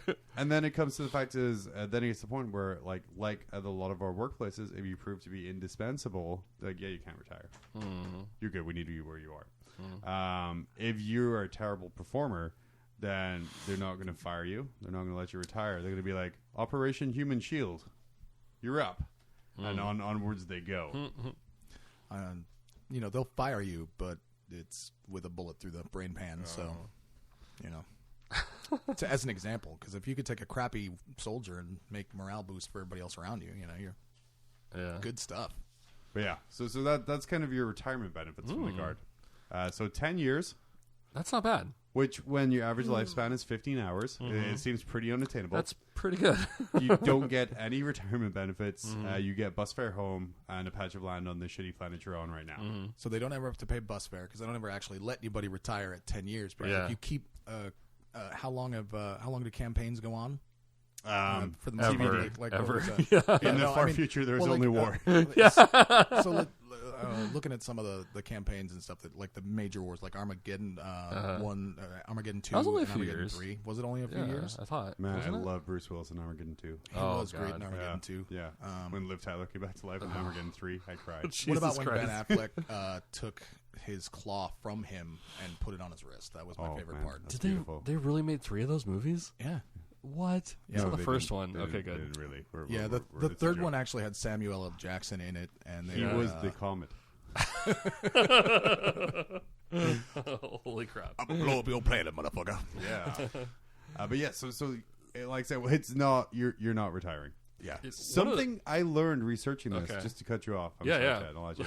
Is commissars never come from the same planet as the Guard regiment. So when the regiment They'd is be raised, detached. like every level of that regiment comes from the same planets. From the command structure downwards, they raise that entire regiment from the planet, apart from the commissars. So commissars, don't they usually come from a certain place? Like it's like they just go through. The I commissar think we school. talked about this. Yeah, Yeah. there's the There's commissar commissar school, and they were part of like a different. So it's like they're part of a thing, and then I think like out of those, like this group, then they pull the assassins too. Yep. Is that right? Okay. So I think yeah, we I learned believe about that. assassins and Tempestus Scions. It's like kind of like a Yeah. big wig military academy. Okay. And So, and they're like, they sorting hat Harry Potter style. So it's like, you commissar, and so they send them out. how did you know she was going to be an assassin? Boobs. That's it? Yeah, well, yeah. that was it. So yeah, they have this, which is great because if you have like, they're trying to build obviously in the military this this planet-wide camaraderie. They're like, yeah, we're the Festroians, firstborns, Persborns. We're all together. Yay! It's going to be like super hard to police that as only a commissar can. So if you have this kind of cold, unfeeling person coming from the outside with like a sweet hat and coat, and just like he's more likely to be able to shoot those people. And be like, hey, If you don't know fall them your entire in. life. Fall in. I mean, like, I have only known John for a little while. If I had to shoot one of the two of you at this table, it'd be John. No problem. Absolutely. Oh, that's No, good to no. know. Yeah, Thank you. yeah, because I he's appreciate that. not from this world. Oh, that's right, because we hung out as Yeah. kids. Okay, Yeah. that's good. Yeah. So, okay, interesting. So, if you hung out with somebody as a kid, you can't shoot them. Right. That's 'cause part of the rules. Yeah. Of Probably. commissarness. That's probably in That's the good. Imperial It's in Commissar's there. uplifting credit. Due out soon. due out soon. But yeah. So you were saying, Ted, before I started really Oh, commissar talk. I thought it was kind of fun that, like, going back to the benefits, that what is it, like page 2 or 3 in the primer is your death note. Like the first page or 2 is like, here's some quick deets about you. Second is like, how did this person die? So the first, So they care enough to like send your shit back.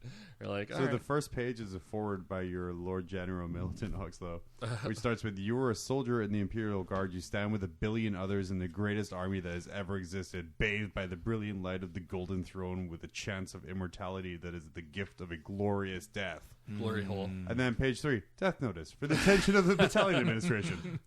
And yeah, it's literally just a nice little form. So I imagine somewhere in the Administratum back on Terror, there is a conveyor belt which just has piles of these books being pushed into an incinerator. Because They got the paperwork's page out cut of it. No way. I don't know if you noticed the parchment on this. Really good parchment, really smooth. Perfect for toilet paper when you're on a long mission. You don't want smooth paper for toilet paper. I mean, I'm pretty You're sure talking- you're just going to smear it around. Do you want any paper for, or do you want the rocks or? I mean, I'll take it, but that's actually against code Article 4733-671. And you know what? When you've been on a planet for 10 years entrenched against an army, you don't care what the code Ill says. treatment or neglect of accoutrements. Any soldier who ill treats his effects, issued arms, equipment, or appurtenances I think you said partridge in a pear that's tree. it. Through willful or non-willful What do you do neglect to will that be shot. partridge? And this is why commissars from off world, so they can just shoot you. But I think that was like when they're talking about like their transits. They go to a planet, they spend between like a year and 10 or whatever in battle, and then they go off. Like you're stuck in a room with thousands of other people on a ship, and the only thing they have to read are like manuals on how to kill aliens, your uplifting primer, your tech manuals, and like other like I think there was like they have Space Marine novels. They have Space Marine battle novels. But they're probably still by Dan Abnett. And, So like everything is designed as like propaganda. Like it's everything you read is like, and as you go through the primer, like it's blah blah blah blah blah. The Emperor loves you. Blah blah blah. The Holy Lasgun. Blah blah blah. Like it's embedded everywhere. Yeah, so I think you wouldn't even want to like wipe your ass with a primer. I think like you're so indoctrinated, like it's everywhere you go. This is your how to live, like dark forces and warp magic. Any soldier who through his own will or no becomes touched by the warp in any way and becomes impure and a danger to security will be the beneficiary of the Emperor's mercy. So he will be shot. But like literally like reading through this book, it is just what to do in any situation. Oh, going back to that, like the spaceship full of like thousands of people in one room. I think there was like a side note of like if you're of a hierarchy, you might have a tapestry in between you and the thousands of other people. Ooh, a fancy sheet, a little room great. divider.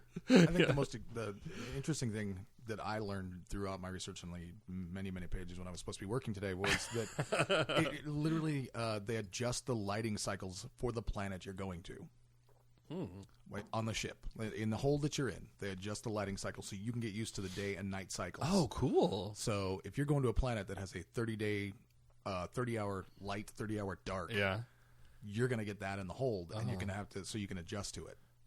And that's when you do 30 hours of training in the ship where you're reading your primer and marching and trying to get all pretty because you haven't actually seen battle yet. And just put on your makeup. And right. I imagine like a new guardsman in the ship holding their lasgun, kind of like a guy like holding a guitar watching a YouTube video about how to play guitar. Like, okay, so this bit goes on and I hear it and I hold it like, okay, and that's not the trigger. It makes it look so easy, god damn it. So they have like Guitar Hero versions of it with like little like color coded stuff. Lasgun Hero. Oh man, Lasgun Hero in a t-shirt. Hey Steve, knock it off. We're trying to sleep. All I hear is tick tick tick tick tick. And if you're gonna play that, at least play it without your headphones on. Tick, tick, tick, tick, tick, Oh man. Side note, most irritating thing ever is someone playing Guitar Hero with headphones. Oh, Yes. It's most, oh my god, I want to murder that person. You know, so there was a person at an old job, like 8-10 years ago or something like that. I was working at a place. We did like an employee appreciation event. We brought in Guitar Hero, except someone was playing drums with headphones on. Oh. And it was the worst because all you heard was...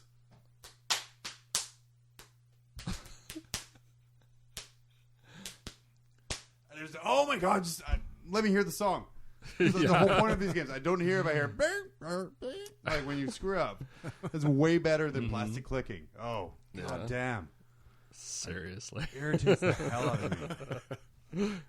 So, Imperial Guard. There is several regiments, several different, flavors of guard in the books now. I mean, I know in older books back in like 2nd, 3rd edition, they each had like their individual flavors depending on which world. Not so much right now with indexes, but kind of, Dave, what are some of our famous guard regiments? well, naturally, you've got the Catechins, who are basically just kind of jungle guerrilla type troops. The whole planet is a freaking death world With they come from in the first Calgen implants, treatments. They just They'd get like the pec surgery. and They don't do piss tests before they recruit from Catachan. their hair only grows straight up at an inch length, and then it falls off automatically. When they're 12, they earn their first bandana. This was from my dad, who's got it from his dad, who got it from his dad. I did like assemble a bunch of old Catachan models like a couple weeks back for my conscripts. Oh, They're so like I assembled like 30 Cadians, like new Cadians, and 20 old Catachans. yeah. And I'm like, why do these leg proportions make sense? I think like which is sad because like Never the skip legs are leg the best day. part of Yeah. them. Like Yeah. everything else after that, like God. Never skip leg day. Yeah. They all skip Like, leg day. I don't understand how these are muscles. I don't get that. It's like they're wearing like that inflatable sumo suit. But only in the upper half. Yes. That's I got nothing on that. All right, moving on. So and then you got the Talon Desert Raiders, who are basically, as it was described, ISIS. For the I have to say that when I was a kid, like in second, like when it was all like the monopose metal figures and stuff like that, the Talon guys looked amazing. Yeah, like, they if I really could do. have like a plastic redo of any of the guard, I'd want either the Mordian or the Talon. Just Yeah, because the Mordian were like in their fancy dress fatigues, and you can kind of like your command squads, but the Talon is just the way they look. I mean, obviously in today's geopolitical climate, we're probably not going to get like that look. But the Rough Riders as well were amazing models. Like it's the 40th first millennium. We have horses with explosive speeds. I think, if they get away from that like Mongolian kind of feel, like, I think it'd be okay. Like something about that is just like, you know what I never understood with the Talon, the horsey riders was they have this explosive spear, right? yeah, So they're charging through battle on a horse, right? yeah, With a and the spear spear's whose just tip is right beside the horse's ear. right? So as soon as it's charging, that horse has awful tinnitus, which means is not going to have good balance. It's going to fall pretty much immediately. Yeah. I mean, it makes complete sense now that the rules match the fluff because I want to see them like hit a tank, and then like just as they hit the tank, like blood spurts out of the horse's ear. oh god, someone make that diorama of just him hitting an orc truck and the horse just like freeze stuff blood out of the ear. See, that's the thing I didn't get about like PETA getting upset about like space wolves like with human pelts on them. You know, like they really well, there's no wolves on Fenris. Oh right, yeah, okay. But like they use the 13th Company for pelts. Right. Yeah, no, they obviously didn't pay attention to the fluff. But the Rough Riders, I mean, you could have complained about that. I don't know. Well, there's a couple different horse riders. Mordian had a set of horse riders that I remember from back in the day that were another model that like the Mordians? Yeah, I don't think the Mordians had a model. I thought they did. No, I think the Mordians had like infantry models. I don't remember them having horsey riders. I think everybody used the Rough Riders or whatever the Rough Riders were. Well, see, when I type in Mordian, though, the first thing that comes up is Mordian Rough Riders. Oh, really? Well, do they actually have a... I mean, I know Forge World has their own thing for the there's Krieg. a lot of conversions. The first thing that comes up is a Mad Max style biker gang. Oh, okay. I don't see anything wrong with that. Maybe so that's I think they are conversions. Maybe. I mean, they're rad as hell conversions. Makes me want to go watch. Oh, do you remember? Man, we're just going all over the place. May as well. It's Guard. They're all over the place. The limited edition Praetorians. Yeah. It was like Mordians with different heads. Yeah, so exactly, it was just the Mordian skull, but had a different head. It was like Michael Caine and Zulu. It was just like old British Army in Africa looking guys with goofy ass hats. Yeah, those guys were amazing, and I remember like 14-year-old me being like, "Oh, I gotta own all of those," but it only came in like the big army box that was like way past my pocket money allowance. Oh yeah, sad times. No, those were in limited edition prices. They were limited edition prices and products. Sadly. Yeah. Well, with Necromunda, I'm really excited because I think like for a while there I had like a there's like these rando like Mad Max-ish armies too, you know, like your locals, right. And but I think like I started like compiling like all these random guys from like Necromunda and everything else, and I got a bunch of Escher, and I think I was using some of those for regiments and stuff, and so there's like all these like they would work. Yeah. I mean, using that'd be kind of cool. Like, I have Eschers that are my conscripts. Oh, okay. When the new Necromunda comes out, they're all gonna be armored last guns for conscripts. That'd be dope. Good times. What else we got? All right, so I just want to take a second. Every single unit that our famous group that I discovered, that I researched, like the Backstreet Boys. Yeah. First off, it's NSYNC would be on top of that. Right. So bye, John. Okay. So they all. Band joke. Yeah, you're welcome. Yeah. I bring everything. So every single unit type fits into a genre of person in the European theater and the Asian theater. Okay. Oh, for like for in real world, in the grand scheme of things. So you've got the Cadian shock troops, who are like the Vietnamese jungle fighters. Okay. You have the Arabic Talon Desert Raiders, the Armageddon Steel Legion, which represents the blitzkrieging tanks of Germany in the grand scheme of things. Sure. Okay. The Valhallan Ice Warriors, Siberia. Awesome. So they only get one gun. And then and there's a lot of them. And, well, they have a tank that's broken down, and the only thing that works in it is the recaf maker. I do remember that story. Yeah. See, Dave listens. He's got it there. I got it. So and just different types of groups all the way down. You've got different types of French militia type. Tanith First and Only doesn't actually fit into anything because it's something that was created by a storyteller in the grand scheme of things. It wasn't actually a legit. Wait a second. Somebody made this up? Wait. These aren't just all direct historical analogies? That is correct, sir. That somebody picked out and made up. And none of them represent any sort of American ideology. Well, I thought the Desert Raider or the Jungle Fighters, the Elysian Drop troops. Okay. From what about the researched, Catachans? That's an army of Rambos, right? The Catachan jungle fighters actually represent the guerrilla fighting styles closer to the Vietnamese in the Vietnam War. But we won that war, so let's rewrite history. Okay, so their styles might, but I think like their dress looked a little bit more. America didn't win that war. So give me a second. I'll go on Wikipedia and I'll change it. Go change it on Wikipedia. Yes. Yeah, and then there's the in fact the only type that represents the American ideology is the now homeless Cadian shock troops. It makes me sad. I'm still the catagen. I'm not sold on the idea. You can get unsold on it if you want. I mean, But cite if you your sources. actually, all right, I'm going to cite my sources. Take a good look at the Sly Marbo model. Oh, you mean He the looks guy who's like- literally based on Rambo? Yeah. Correct. Check out his eyes. What? Just because they didn't know how to skull? Whoa, hey John. I'm gonna Hey, stop John, how's touching it going? cables. Stop touching John cables. was so shocked by what I said Look that he at his got shocked. I don't eyes. know. The- I'm the just making that up. bullshit I just- don't know. I'm throwing it out. Caused Because somebody- damage to my cables. Because somebody No, painted they- it not to look like an Austrian. Yeah, not to look like Rambo. Yeah, whatever. I They don't Oh, want that's to right. be Sylvester Stallone. I was thinking sued by what's the his name? Sylvester Sly, the Stallone. original Sly Marble model actually had one of those straw rice hats. All right, man. John Trotman, if you're listening, could you help me out here with this? I'm going to need to see.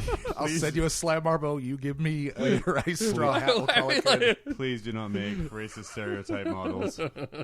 We have infinity for that. I gotta but yeah, make sure no, that we I still mean, have in the grand Vietnamese scheme of listeners. We need to know if we need to apologize or not. So it really fit like a type of nation in the European theater in the grand scheme of things.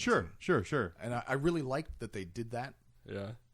I will say, Vietnam, not part of Europe. Yeah, I was about to say too. I said European and Asian theater originally. Okay. Um, And then But you right amended now, it. that one time you didn't say it right. We're going to call you on that, even though the All right. 15 So other times. the last unit on here was the Maccabean Janissaries. Oh, I love and those I believe cookies. those were Jamaican. What's the I'm making that up. What's the chem dogs? The chem dogs are the planet that They're- it's Calvar. Chem dogs. Chernobyl. Oh, Brooklyn. Hey, where the chem dogs at? Oh, what? I don't know what that was. I apologize for that accent. or the valley. What in the sweet fuck is a Maccabean Janissary? Oh, I haven't heard of that one. That either. sounds like a planeswalker in Magic. I don't play deleted all Magic, that stuff by up the way. because I needed other space to write other things like Starship Troopers. Oh, I okay. needed So I almost got an entire Imperial Guard army after watching Starship Troopers. Really? Because that is exactly how Did you rewatch it recently? No, this was a couple See, years I just ago. got a copy of it. It's April so ago. good. Still so good. So good. And anybody that says otherwise can fight Ted in the streets. Yes. Why were you fighting me? What? So no, and Starship Troopers, fantastic movie. I actually think that Band of Brothers better represents the Imperial Guard. Cite your sources. My sources are the and what is it? The Ardent This feels Forest like scene in Facebook all of a winter. sudden. The winter scene where they're all entrenched and they're Sure. sitting there, and their own artillery is shelling them, and the enemy is shelling them, and they're just sitting there for long periods of time entrenched in this battle. That is the standard. That is a glorious tactic used by the Imperial Guard. Oh man, Janissaries are just Persians. Persians. Janissaries? I don't know. It sounds. You got a Jamaican to me. picture? Yeah, I'm looking Really? at a picture. I wanna see it. They all wear masks with the face, like their face covered the whole time with Oh. a picture of their saint Interesting. or the face of their saint the whole time, and they're very Okay. devout. And they go in Were pilgrimages. Persians very devout? While it is rare for an Imperial Guardsman to ever to return to their homeworld, Janissaries never do so. They press on to ever more distant war zones and die fighting on countless distant worlds. All right, but what about the Sicilian Fusiliers? You just made that up. No, it's Scintillion Fusiliers. Fusiliers? Fusiliers. I don't know. I gotta. This is great radio. It's just flipping I pages back and forth. have to pull from my immense mental knowledge and not stall for time while I type. Okay, something. well, while So they do dull. that, I just want to point out that to the one Vietnamese listener that, according to our stats, listened to our episode, I'm sorry for these guys. And if you are just a child in like some kind of farm, like internet farm, then please download more. Send all hate tweets to Alpha Devil in AK. Yeah. Oh, Way to gosh. plug your Twitter feed. Woo! You're welcome. I'm just keeping it off yours because I mean everybody knows Mob Rules. Oh, John. I know. And, branding is right? my thing. Oh, wow. There's a bunch of regiments. They're sophisticated encounters. They fight orcs a bunch. They look like fairies. Holy crap! So that is a picture of the Scintillion Fusilier. I just did a search, and we that have looks like a 12 firstborn. fairies that listen to us. I'm sorry, fairies. Well, thankfully it's only 12 after Phil left. It was 30. Oh. Ow. Woo. Yeah, the Fusiliers are essentially Blackadder the Second. That's a very vague reference that only like half our listeners Yeah. know that, but I didn't like it after the first season. first season sucked. Oh, it was great. I love Second, the third, first and one. fourth was amazing. It just got weird. Yeah, it did. What? This is going to be a grudge match here. I'm going to count down. It's two falls. Knockdown rules in effect. John versus Ted. First versus second season. So what else we got here on our many notes? Well, that's pretty much about it. I mean, you said the Salvar Chem Dogs, and I don't really know about that. The Attilan Rough Riders were really the ones that were the super horseback guys. Yeah. Giving Elysian tinnitus to drop horses troops. since 1982. I don't know anything about Elysian drop troops because from what I understand, they only exist in resin form, so they don't actually exist for most people because you can't afford to buy enough of them to field an Imperial So they're Guard just army. like special They're ops just people like of some special- sort. special- Yeah, I guess they special could be ops. British or Like SAS, Whatever. I imagine them being Yeah. kind of like that. They're like, I mean, honestly, I love the look of them. They look fantastic. Yeah. They have like their breathing Great masks models. and everything. That buggy on Forge World. Oh, the I want to loot that Taurus so bad or for Tor- orcs. yeah. Yeah. But it's I can't. You don't afford loot that kind Forge of World. yeah. No. Well, you do, but then you get China into cast. trouble for yeah. You loot China. But yeah, what? And you said down there Don't you loot China have cast. notes about their day, Dave. What? Say that again. What? I was just hearing about their day. All right, so So like because So this is we were my talking about idea kind of of what like the day in the life of a guardsman, which was our original kind of thought. So they wake then- up in a room full of 10,000 people. And they're like, holy shit, how did I get here? It's like Saw. They get they get upset at Dave for our Steve for playing what is it? Lasman Hero. With headphones. They jerk off thinking about the Sisters of Battle. And so this was my Land. writing Okay. of what a day was for these Would a guys. Crasarius stop semen? I'm sorry. oh, So like Sisters of Battle, like jerking off Sisters of Battle. Hold If you on. had a chaplain there holding a Crasarius, Okay. and it's an energy field that stops laser guns and bullets and things like that. Would it stop semen as a projectile? who was a senator that said that if the if it's rape, then think it was the Palpatine. woman's body would just shut it all down? Was it Senator Palpatine? You probably was. It was someone Who from was? I don't It know, I was. don't They're know, like, yeah. well, the woman's body could just shut it all down. Shut it down. So that's what. Are you sure it was a redneck guy and it I wasn't didn't like say that. It Don't wasn't look like at a me. female? Oh, it was a dude. Really, you didn't say that. You just it's a women's body. I'll rape you up. I'll shut it down. You definitely went deep southern south. And Who then, was? and then if a was it? Crasarius, okay, you're holding. All it right, up. so you mean The energy- you mean Rosarius? or Rosarius? Because a Crozius is the mace, which really confused me. Because a mace would stop a woman from getting pregnant because he would just Was whap it- the guy in the penis. Wasn't the head. Crozius? Isn't it the If you get hit Crozius by a the power weapon. The Crozius the chaplain stick, though, right? I The remember stick, just yeah, like- yeah, yeah. Right. He's got the So that has the power field that comes. No, out. Rosarius does. The Rosarius is yeah. the power field. Okay. And technically, the Crozius is a mace, so it's a power weapon. It's a Okay. power maul. They both have power fields. Yeah. So the ideal is if I once got power mauled, but I don't remember. Because what was it? I think It's a that one roofies. story where what was it? Like that one guy got shot. What's his name? Zane. Not Everybody in the Imperial Guard gets shot. The Zane. story Van that's not Dyer. helping. Van Dyer. Van Dyer. He had a Rosarius. Yeah.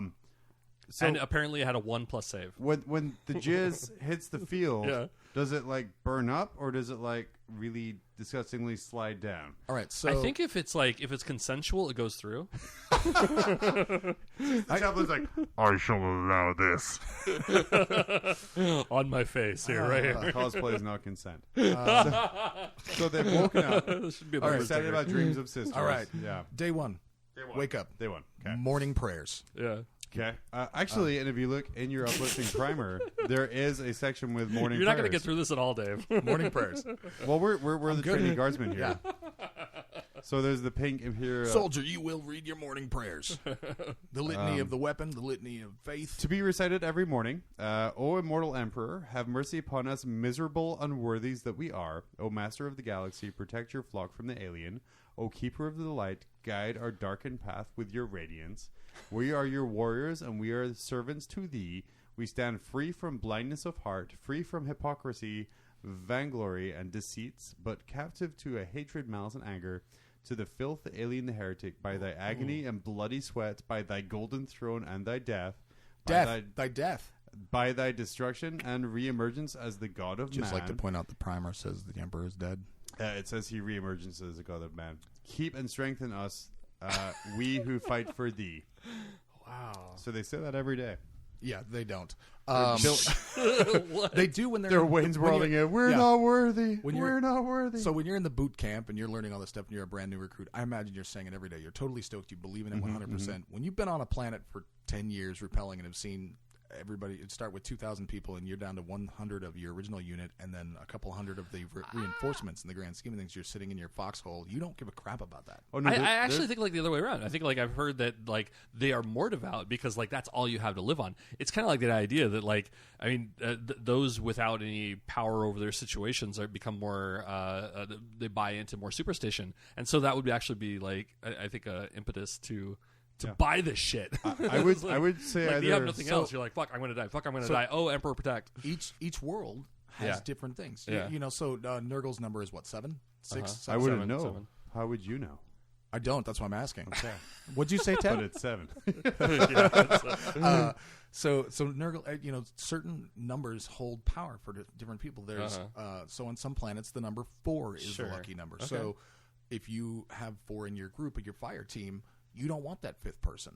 Okay. You don't care. The Emperor's not what's keeping you alive. It's your faith So in you're this buying number. into You're that buying into whatever your superstition. faith I don't is. know. But There's a litany of smiting here. Just saying. What does that have to do with it? Just there's litanies. You got litanies and prayers. I don't need people. I got faith, bro. Yeah. So get up, morning prayers. Morning prayers for the weapon. Repair your weapons. Get everything ready. Repel enemies. Okay. Lunch. Lunch. What is for lunch? Lunch is a fantastic gruel. If you're lucky, you'll find that there may or may not have been maggots that are in there. You don't. You want to make sure that the cook, who doesn't give a crap anymore, actually cook the maggots well enough. They're a fantastic source of protein. And depending on what planet you're on, you may even get carnosaurs or the occasional Hot pocket. a hot pocket. Maybe Hot pocket. maybe a Now- bit of your former brother Dave, who lasted to hour 12. Also recap. Tons of recap. Yeah, Some- which is tea, not coffee. Yeah. So it's We coffee. argued about that. We literally talked to the Black Library author. We got yelled at for calling coffee. It is tea. I know. Who did? Gav Thorpe. He told us Yeah. it was Oh, tea. Thorpe told Recap you was that. tea. Damn it! I wasn't there. Listen for to that your episodes. I usually do like twice, but I'm not really paying attention. I Listening for just- random beats. Yeah. I pay complete attention when you have famous people on the show. So I okay. listen to the So Gab the- Thorpe the episode, two. and that's about it. No, so always have recap because that's what it keeps you going. It's a nutrition right there. Cool. Pray again because that's what you do. Okay. Yeah. Okay. What prayer would you do? Because there's so many. You know what? In the grand scheme, I didn't have the primer to look at, so I don't actually know the prayers. You- I'm going to you go just- with I'm just going to draft you up a prayer that's called Grand Scheme of Things. Grand scheme of things. grand scheme of things prayer. You just Yeah. kind of pray, thank God you're still alive and you didn't die from the cook's cooking. In the grand scheme of Then things, you will- report to the medic for shrapnel removal from the fact that your idiot artillery shelled you instead of the enemy. Well, Okay. it's because you didn't say the litany of true Right, striking, which right. is "Sweet Emperor, guide this missile into the hearts of your foes," or the prayer of smiting, which is "Spirits in the machine, reward no. my faith and smash the target." When the artillery started shelling you, you definitely started reciting the prayer of smiting. Oh man, no, you would say then the incantation against bombardment, which is "Grant me stillness and serenity as my enemies pound and howl." I'm not even making up any No, of this. Oh, this there's is an entire all section. there. Why wouldn't you actually want to recite the litany of accuracy, trying to get them to? Oh, I'm get not the right- gunner, bro. I'm just I load the shells. You know what? I actually see a couple litanies in here. I recite every night before I go to bed. The litany of completion, No, the litany of penetration, the litany of unloading, maybe. penetration, true striking, and ignition. Every morning I wake up and replay the prayer of relief from torment. See, I do the blessing and the bomb in the morning. Actually, Is there the ode to throwing down the stairs so that you don't have another kid? Oh no, whoa, that's that's, ritual for strength because people are heavy. that's the prayer of hatred for the mutant. I think. So anyway, Shrapnel removal. shrapnel removal. Yeah. And then you go back to repel the afternoon attack. Yeah. Then you take Johnson's gear because It's he died. really good of the Xeno scum to take a lunch break at the same time as you. Well, you know, Otherwise, that would be super inconvenient. It only works if you're fighting orcs because they're dumb. Oh, okay. So So you just like poke your head up and you're like, "Hey guys, lunchtime. Let's call it. We'll be back in an hour." They're like, okay. What would an orc actually say? Wouldn't be okay. How would they say it? Jolly good. Jolly good. Right-ho. I'm an orc, good fellow. Off you get, we'll get Oh, no orc speak. No. John Mad. Jeff, that one's for you. So then you take Johnson's gear because he died during the afternoon attack. Now, do you take his gear, or are you assigned his gear as an upgrade? I think you're kind of just splitting hairs there. You also take his sergeant rank because you are now the sergeant. You're the man now, dog. That's right. Yeah. Then you kind of switch with the night shift depending on what the schedule is of the planet. If you've got a 30-hour cycle, then you obviously have more shifts. You go to take your nap, and then you repeat until all the heretics, Xeno scum, or whatever is vanquished. Or you're dead. One of the two. No. You keep repeating until all the heretics, Xeno scum, or whatever is vanquished. Oh, so you're looking at it from a management perspective and not necessarily the Correct. guardsman perspective there. Correct. But yeah, it's a rough life. I mean, I know... Yeah. I mean, the tagline of the game is, in the grim darkness of the far future, there is only war. But I mean, we look at the episodes like we did about Eldar, where there's artisans and their crafts, and they do art and they sculpt and they create and they do all these beautiful things, and they have bone singers who can make Slanish. Yeah, all these weapons. Yeah, they make gods by mistake because of orgies. And then you have Marines. I tried that once. Well, I still don't appreciate it. Yeah, sorry. You have Marines where all they know is war, but that's all they're bred for. Yeah. And they still have other stuff in their days. So their days all drills is highly regimented. But then you have these guardsmen who are maybe recruited at maybe 15, 16, something like that, maybe a little younger. So they're coming from what they know to this life of war, and then they're like, yay, average promotion time 2 days. Yeah, but they don't tell you that's because everyone dies after one. It just seems super rough. It is a very rough life.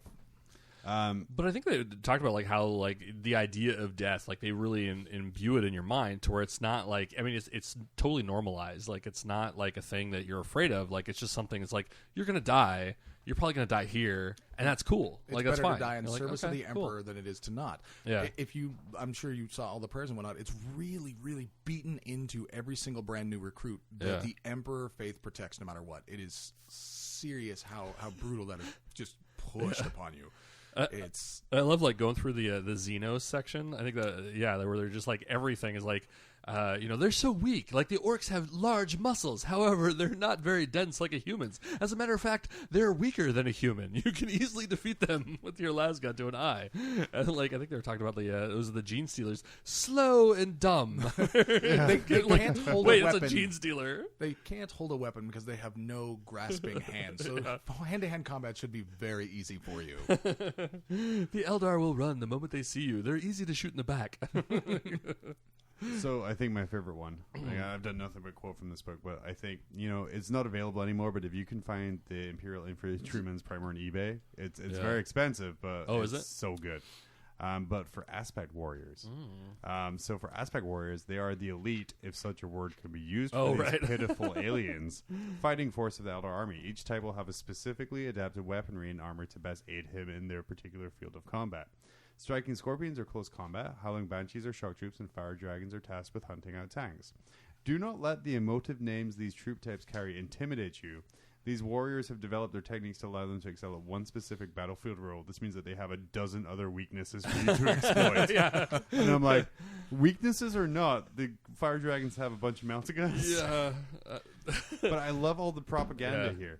I mean, one of my favorite passages, kind of going back to that, and that's actually speaks to they often are just trying to demean and knock off a pedestal the creatures, but also the other reverse psychology. How they're talking about Tyranids here for a second. They're talking about the hive mind, how they're devoid of autonomy and stuff like that. And they're how unlike the noble human mind at the Imperial soldier that functions autonomously, and then in quote in brackets within the command structure of the Imperial Guard. Don't get the ideas here. I mean, I love that this is this idea that the Guard, they are trained to die. And from page 1 of the primer to the end, they're essentially, you're going to die. But that's okay. Because it says in the little forward at the start of the book, think of everything the Emperor has done for you. And all he's asking you to do is die. I mean, Jesus Christ. That's easy. Yeah, just be easy. And then, like you said, exactly, like it says, like the orcs. Mm-hmm. You know, the war bosses are the largest orc, but that's okay because it just means they're an easier target. Yeah, that's right. Shoot them in the head once and they'll fall. And just all this misinformation and stuff that comes in. I would love to kind of just get a shot of that guardsman who gets into the field. Like, he sees like Ghazghkull Thraka coming up, like, you know, huge mega knob armor everywhere. And he takes like one last pistol shot and hits him in the head. And he's like, yes! And then it's just like nothing. Like, It just keeps coming. but the primer said! The primer said! You know, like a gene stealer running up, like, why are you so fast? You should be slow. There's a mutant strain. I did appreciate like the whole orc section. Like, part of me was thinking like, but that's actually true. You know, they're talking about like, and the guns don't really fire very well, and they'll probably jam. Like, oh, okay, yeah, that's true. That sounds right. And their vehicles are inconsistent and may malfunction. Well, that's true too. Well, when I play them, that's very true. Like, oh, that whole section just fit. The whole section fits. But yeah, it's super good. Like I said, it's. I mean, I don't think I can really say much more. I mean, we were talking About about the kind of guard? like doing a day in the life of Steve Yeah. the Guardsman, But Steve doesn't last a day. So I think like one of the things that going over that book that we didn't read or did read, we're going to read, but then haven't read. Oh, Shadow Sword. Yeah. I was like, the primer? Yeah, well, That too. We're reading it right now. I just read the Xeno section. Well, what I liked about kind of the primer is just like, here's your book, be a guardsman, and then like, well, we get the real guardsman experience where we don't know what the fuck we're doing, but we have a book to tell us. So I think like one of the cool things about that one was like I think there was kind of like a look inside of like the heavy tank regiments. So they just kind of talk about like the Bane blades, like the Shadow Swords, and so on. But I think like some of those crews, like they weren't just Catechins, they weren't just like Vostrians, you know, and like so they had I think like one of the driver was like a Salvar Chemdog, and then they had like somebody else who was you know from somewhere else, and they had all these regiments. I think actually like the Chemdog was the only one that was like a standard like in the book kind of regiment, but so it's kind of neat too, like where your regiments might just be like Catechins, but then you go back to your you know like the big tanks, and it's like, well, we need this kind of person for this kind of person for this, and so you get these hodgepodges, and it would be almost like Space Marine chapters when like you know when they talked about like the Death Watch coming together, like, oh fucking Space Wolf, oh fucking blah blah, you know, like, and then they're coming together anyway because they have to. Well, something I read as well is as regiments do their jobs and get depleted during battle, they start combining regiments together. Oh, okay. So you get kind of this massive hodgepodge of things. If you have a tank that's full of different type of people, they got grabbed and put into the tank. Okay. It's never issued like that. Like the tanks belong to a specific regiment. So if there's 6 different regiments in there, they done fucked up 6 times. Wow, so you would actually have Or like a if you Mordian have with a 6 Praetorian with because okay, I didn't know that. they combine the Mordian and Praetorian because those 2 regiments got shot to shit, so they combine them together. So as if you one have full a regiment. pure fluffy, or I mean a pure Catechin or Acadian army, then that means they're just new. They're fresh off the Brand boat. new, yes. Like Okay. yeah, they are not in for a good time. Okay. No. So if you want to have like your seasoned Imperial Guard detachment, like you want stuff of all different. I mean, I feel honestly like a fluffy Imperial Guard army should have incredible amounts of weathering on the tanks, but all of the line troopers should be bright, shiny new uniforms, shiny boot. You know, like because they are brand new. Like, and I feel like from like a field commander perspective, those tanks are not new. Those tanks are repaired, and you know, they get back out there. We repaired that, but you can't repair a person really. So like all of the recruits are new, but the vehicles on there, man, they are not. So I guess it depends, like at what stage of the campaign you're in, or I guess like I mean, I guess you can say that with anybody, but I mean, if you're. Yeah, I mean, if you've been doing this for a while and you're kind of bouncing from planet to planet, you're more hodgepodge. Right. I mean, chances are your stuff is clean because you've been in a ship for the last like several weeks, like playing Lasgun Hero. Yeah. And Yeah. Well, or you could end up, you know, you get reinforced as you're holding a position by a different type of unit. You know, it doesn't have to be one of these guys, but it could be from Planet Bob Smith the 7th. You know, and they come in and they join you, and as you guys are getting there, that's how your unit just keeps staying at the same size as all the reinforcements. I think a tank that has different people in it, the tank has lived through a lot, but unfortunately, think of it kind of like Memphis Belle, right? So the bomber people, you know, you just kind of all the bombers in World War II just kept getting shot. People would die; they get replaced with somebody else. So especially if you're in a situation like that where you can't get more of the same trooper who does it. Morty tank gets blown up, but the driver survives. Your tank, the driver takes a hit because we're playing 3rd edition, and he can take a hit and dies. So you can bring him over, and that's how you get that. 2nd edition vehicle data sheets. The amount of gunners on there. In my day, we had a turning arc. I used the template for the land speeder, and it had 2 people just the shit. It's like threw a dart at it to see what you hit with your shot. Now a Land Raider can shoot through itself. Yeah. Okay, the worst part. My 8th edition game last week, the dirtiest part was my Fire Raptor. Besides, The only thing that could see the unit was the very back corner of its wing. So obviously I could shoot the nose gun from that point. Oh, dirty. See, now, I think my favorite story that I heard from somebody else's game was the apology of a player who said, listen, I'm really sorry. The only thing I can see on X model is the fingertip sticking up over the top of the building, which means I can shoot it. Gotta let you know. 8th edition things. I thought, I was like, that's perfect, because I actually 100% utilized that in a game, something like that. I could see more than that, but I was like, I can literally see the barrel of your tank, so I'm going to shoot it. Just 8 things. Just 8. But anyway, 3rd edition, you killed the driver. So then you get a new driver for your tank. And then you move on up to the next edition, and the next edition, next edition. In 8th edition, you just get a whole new tank. It's perfect. They don't. The Emperor provides if you pray hard enough. That's good. I really want to now read kind of a story about like a grizzled tank crew who get like a brand new day 1 recruit driver. Oh, yeah. Who's there to replace, Steve, who died yesterday from like a lucky sniper shot. No. They're losing Commodore, I think the driver, if Steve. we ever do the Shadow Sword, I think you're going to really dig it. Man. It's really good. I mean, I have it. I just need to read it. Yeah, That's, it's pretty story good. of my life. Well, we could actually do a book review on it. So I don't know that Gab's actually going to join us. Well, yeah, we should just keep Shadow talking Sword. about like, let's do it. But Let's keep the Imperial Guard going. Yeah. Let's go now. We'll be back in like a half hour. We'll read it all.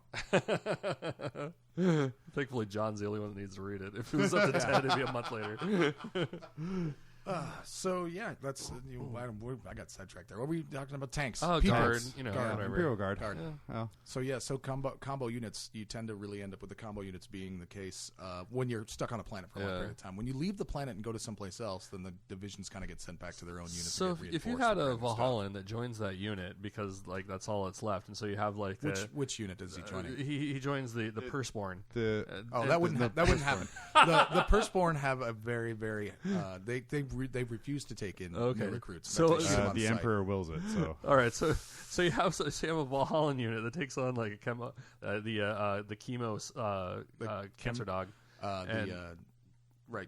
cancer dogs. So do they supply them with a new uniform? It's like Valhallan, or do they keep them? They will give them. Are you making this up? Or? No, I'm not. Okay. You will get equipment. please cite your sources. My sources are the Astra Military. Over 2 years of episode, and now we're like sources. Sources. You know what? It's only because Dave's here. Fantastic radio. I'm going to go ahead and show this to you guys again. I'm going to use this as the source. This piece of paper right here. This piece of paper. Dave is holding up nothing. I don't know if you can hear that. Maybe that's thunder and lightning. Thunder and lightning from a radio cut podcast. out his microphone. Stuff's going. Done. So in the story that I read and in some of the research that I did, when they get a new recruit that does not fit, I love that we're on a 40K Fluff podcast doing research. Oh man, I like people that are like researching, like, I don't know, the genome and shit. Like, I want to be those guys are not researching. I'm sorry, you went to Lexicanum and fucking looked at some shit. I want to be invited back again for the next research type podcast because I had the best day. It was the best. I learned so much about Imperial Guard. Please cite your sources. Can't wait. Let's see. I'm going to use 1D4chan Astra Militarum. I've got Astra Militarum Wikipedia. I actually found the Imperial Guard Wikipedia page, so I got information there. Anyway, right, stop citing your sources. So they issued sources are boring. The sources are boring. Fantastic radio. Tagline for our podcast: sources are boring. So they issued him all of the gear that he needed after taking some of the gear that he didn't need, such as medkit stuff and everything else. Because they Goofy hat. Yeah, they gave him a goofy hat. Okay. Because they're firstborn. Right. They're Vostroyans, so they're Siberians. They wear big fluffy coats made of fur and mink. I guess I don't know. Is that what Russians do? Siberians. Where I come from, the word mink means gross. Hey man, that's mink. Really? Yeah. A little colloquialism Sorry. from the northeast of Scotland, right there. Grant, I'm glad you could bring that to us. You wily git, right? Is that what another thing? If you're English, yes. Yeah. Get crazy. It's freedom. Is that part of it?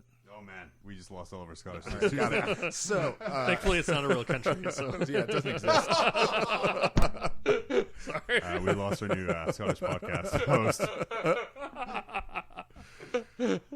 Yeah, so when they're done passing around the gun, because they're Australian, they've only got the one Siberian rifle. Everybody gets a bullet, and when the guy with the gun drives.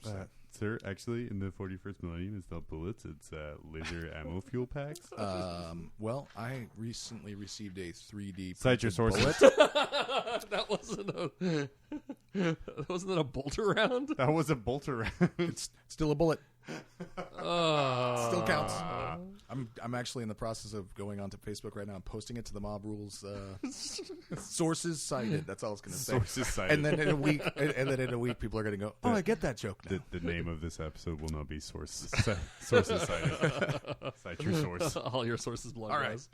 So I have written something. It's a letter home. Okay. It's a letter home from Okay, Ted, we'll cut out. If you want to just find some good, Ken Burns style background music we can put behind here. All right. We'll get this going. So I believe this is in my research. I will not cite sources because I'm done citing them. I've cited them already. In my research today, I uncovered this. Did you say exciting? Upsiding. I know. I was so excited when I got this myself. Upsetting, but when with cite. Is that I don't think that's a real word. Oh, but I don't think that's a real source.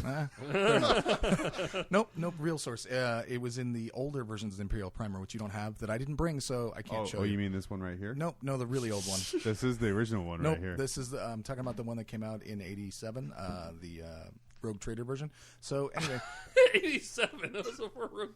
Okay, that's cool. I'm sorry, you're too busy trying to prove your point. You lost your train of thought. No, I was actually 87 was the Rogue Trader book. I think it was 89. I think the first model came out in 87, which is before the book. No, wasn't it? No, something came out before. Anyway, according to this book, it was published in the 41st millennium in the 945th year. Right. So you're wrong. Okay. So this is from Trooper Steve. Trooper Steve, okay. Trooper Steve to Love his it. parents Love back it. home. And the letter, actually, it was attached to his death note after he died. Okay, so it was part of the papers that sent. so he wrote Terrible a series on note Netflix. home after Instead he of a died. death note, he wrote this note. Yeah, so every day after he he wrote an died, he Imperial wrote a Primer. note. Right before he died. No, after he died, because that's so this what you do. note is entitled Untitled, because that's how it's saved for some reason when I printed it. Hello, Mutta. Hello, Fada. Well, here I am on planet Bravada. Fighting some orcs. We're stopping their wog. Don't you worry. We'll stop it for the Emperor. Dug some trenches with Trooper Jenkins. You got it. He just died to some feisty Gretchens. Do you remember Tony Fleiner? He was shot dead last night after we had dinner. All of the commissars... I feel there should be a stronger Italian accent in some of these rhymes. All right, I can do that. I can't. All of the commissars hate us foot sloggers just for cowardice. One shot Sarge Toggers. Captain Magars wants no whiners. He makes us reread the Imperial Primer. Zuh. Now, I don't want for this to scare you, but my trenchmate has fungal malaria. You may remember Argle Hardy? Well, they just sent out a doomed rescue party. Get me home, oh Mudafada. Get me home. I hate bravada. Don't leave me here in this death forest. I don't want to die to an orc marauder. I mean, at that point, you would just read like a prayer or a litany to duty, maybe. Give me the strength to carry my duty through and smite those who seek to thwart me. This letter was taken to his parents by Commissar Fancy Pants McEllicuddy Johnson. Is this just essentially the plot of Saving Private Ryan? No. No, he was already dead in Saving Private. That's what you don't understand is it was actually he was a ghost at the end? Yeah, he was a ghost at the end. Spoiler alert, he was dead the whole time. Yeah. Oh. So yeah, no, this is I actually just really enjoyed writing a letter home as I was sitting there, and I really wanted to play it with the complete music from the start because I can sing it to that actually give it to you that way if you want. Just a shame I don't want to spend money on copyright. I really did. I was like, dude, is this going to be copyright if I go like this? Yes. I'm not going to worry about it. No. Yes. If you can sync it up to some of Incomtex, fine. Karaoke? Royalty-free music. Can you perform the music? Do you have like a ukulele or a recorder, perhaps? or maybe satire, a kazoo. See, yeah, there you go. Like, just multi-track it. I mean, I do own a multi-track. You know what? I mean, I'm not going to use it. I could. Well, this is on Dave. This is. I could actually play this on Guitar Hero, but you wouldn't be able to hear it because I'd have headphones on. At Lasgun Hero. They have that on Lasgun Hero. Sorry okay, about there that. we Yeah, go. Lasgun Hero. Yeah. Playing. Let's keep the fluff going. Keep the fluff going. Lasgun Hero. Wow, another shirt idea. I told you that at the start. I'm already going to say What? it. Lasgun Hero? Yeah, You Lasgun didn't tell Hero. me to do I a did. Lasgun Hero That's shirt. another shirt. Did you? Listen back to the audio. Yeah. I don't believe him. I want to edit it. Yeah, cut I'll that take it out. Cut it out. So it just sounds like it. No, I just Guitar Hero logo with a Lasgun Hero. Okay. Super easy. You know, whatever. Whatever. Are they still making Guitar Hero? Yeah. So like that logo, I'm just going to find that font online. And just You know, Lasgun whatever. Hero. Yeah, Defont.com. Hit it up. Defont.com. Rockstar Games going to sue somebody. I'm glad I'm just a guest on this podcast. Designed by Dave Eaton. Damn it. Oh my gosh. Yeah, it's totally going to draw up a Lasgun Hero. Yeah. You have another shirt to get finished first, don't you? Like a million of them. Well, there's the Soul Cockplay one. There's the well, that's why it's I'm not a shirt. Farmer Night. That's got to be a banana hammock, dude. Come on, soul cockplay. That's why I'm just I'm taking care of the font-based pictures. Oh, okay. So you're gonna- to line your workload. Don't do that one yet because I want to do an illustration of the console. I want to do like the Lasgun. You got to get like two guys standing there together, just twicking away. Yeah, I don't know. We'll see. I don't know. Lasgun Hero sounds like the kind of thing that Find that font and that a send it to me if you custode find would it. do to relax. To I already be found honest. the font. You did? It's called Nightmare Hero. Oh, okay, Yeah. perfect. Yeah, send it to me. Okay. Okay. You know what? Fantastic. This radio. has been t-shirt ideas. Submit your T-shirt ideas to. Yeah, we have our new store actually out there on. Oh right, we gotta. Yeah. Okay, I gotta Spreadshirt. bring everything over and then. Yeah, link we're it to porting the over website. away from Redbubble to a site called Spreadshirt. Their shipping is something that is not ridiculous, Oh yeah, which was kind of the main reason there.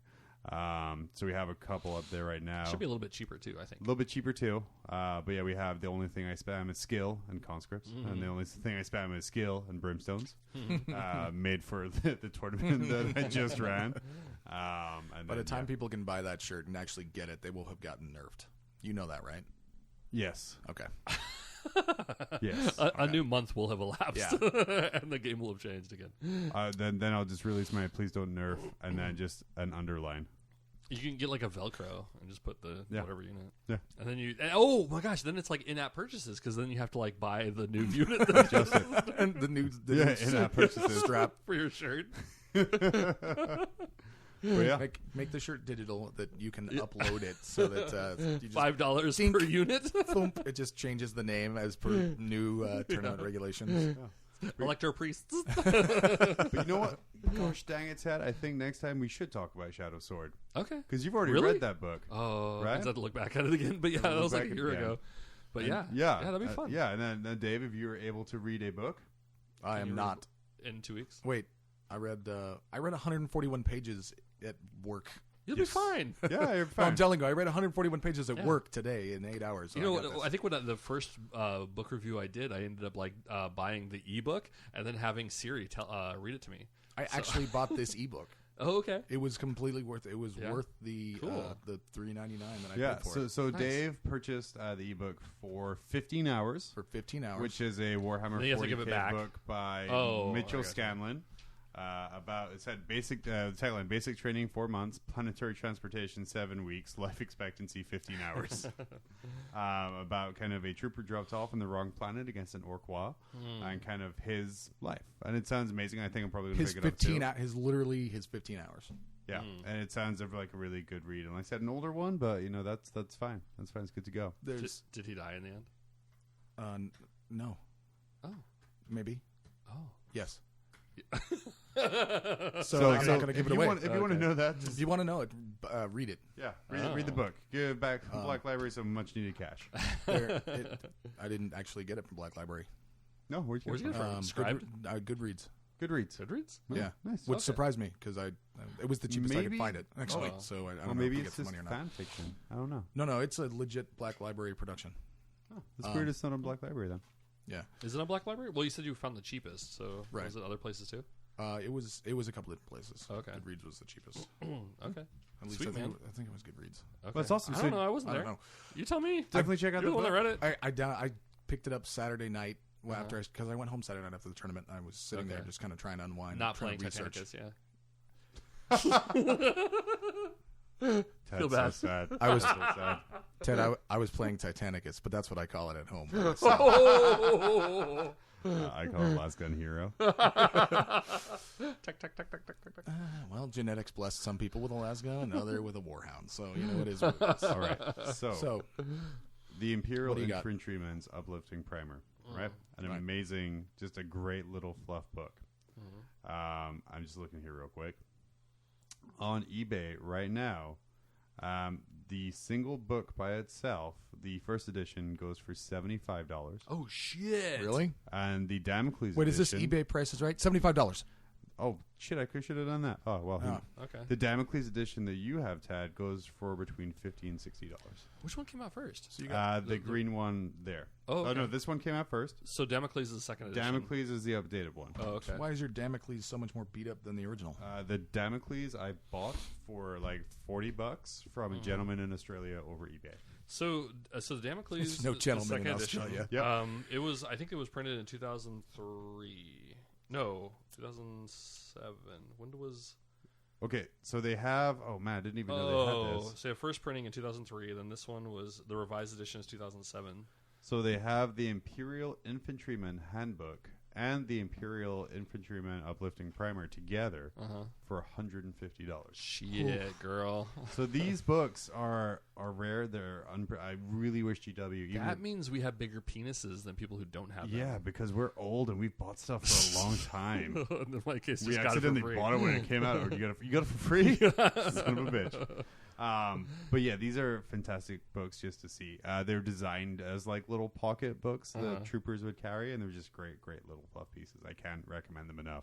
Like essentially the entire reason I wanted to do a thing about kind of guardsmen and kind of a day is just because I found my primer when I was cleaning. And I'm like, oh, this is such a good book. And just flipping through it. I mean, man, you're going to have luck for days if you do some of these litanies during your games. Sure. Fingers crossed. T.O., he's slow playing me. I'm just reciting my litanies. My fluff says that I have to say 5 litanies before my the start of the day. You're going to be that guy. In order to issue middle of orders to 300-person my tournament. troopers, I need to recite the litany of orders, so hold on, please. The litany of orders. God, I would kick you out of that tournament so hard. But yeah, that is Guardsman. Yeah. Life is short and rough, but it makes for some fantastic fiction. Ugh. Yep. If you were an Imperial Guard regiment, what would it be called, Ted? Ted's Fabulous 7,000. 9,000. I like 9,000. Okay. I don't know what it'd be. Dave? Terra Teeth, actually. Terra Teeth? Terra Teeth? Mm-hmm. That sounds like the world's shittiest porn star. I got Terra Teeth. That's not... Starring Terra Teeth. It's not the shittiest porn star. No, It's like something you say like after you got like knocked out. The regiment would be office. called... The regiment Tar nickname Type. would be Terra's Teeth, as in they're the Emperor's... they're Earth's destructive teeth. I don't know. Like you caught me Dorn- off guard. I wasn't expecting... like- I didn't like, know there was an answer and question. I Like, wasn't gonna be... like Dorn's chainsword. I was promised there would be You'd no be direct Dorn's questions. chainsword. Because I think Dorn's chainsword is literally the teeth of Terra. Oh. Or no, that's a Space Marine relic. Yeah. It's the teeth of Terra. Yeah, that is. Ooh, maybe mint macaroon. Mm. Yeah. I would... Okay, because my regiment would be from this the isn't fair. moon. Okay. You literally had time to think about this all day by yourself and didn't give us anything. To be fair, I literally thought of this like 3 minutes ago. Ted, I'll tell you. How to Cite your spell it. sources. Primary source right here saying it. Pull shit out of his ass. That is my nickname. But so because my regiment would come from the moon, which you know invokes all this kind of wolf stuff, and like howling at the moon and all. But because in 40K it's like moon is referred to as Luna, then you'd have to call mine the second Luna wolves. But then that comes into like all kinds of confusion, so you can't do that. Yeah. So then you would have to kind of maybe go to the planet Anubis, and you would have to kind of go off of. You would be like the sons of that planet.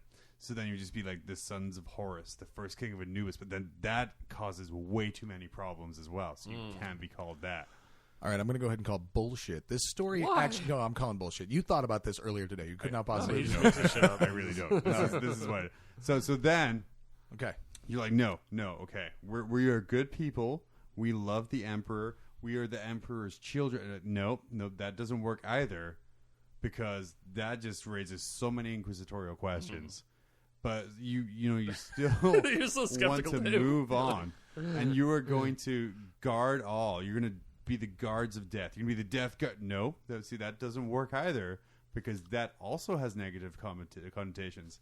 But you have the will of iron and the strength of a warrior, and you will go on and be the Iron War. No, see, I call myself on that one. Yeah. You close.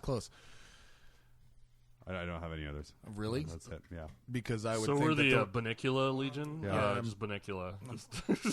you couldn't have gone to the fact that the Imperial Guard regiments die so much that you could technically use them like they were some sort of Imperial, and they're using like a fist to drive a wedge. They could be an Imperial fist, especially since they die a lot in Black Library books. Or the Fists of the Imperium. No, that wouldn't work. But either. my regiment does have like a really elite unit. It's limited in number.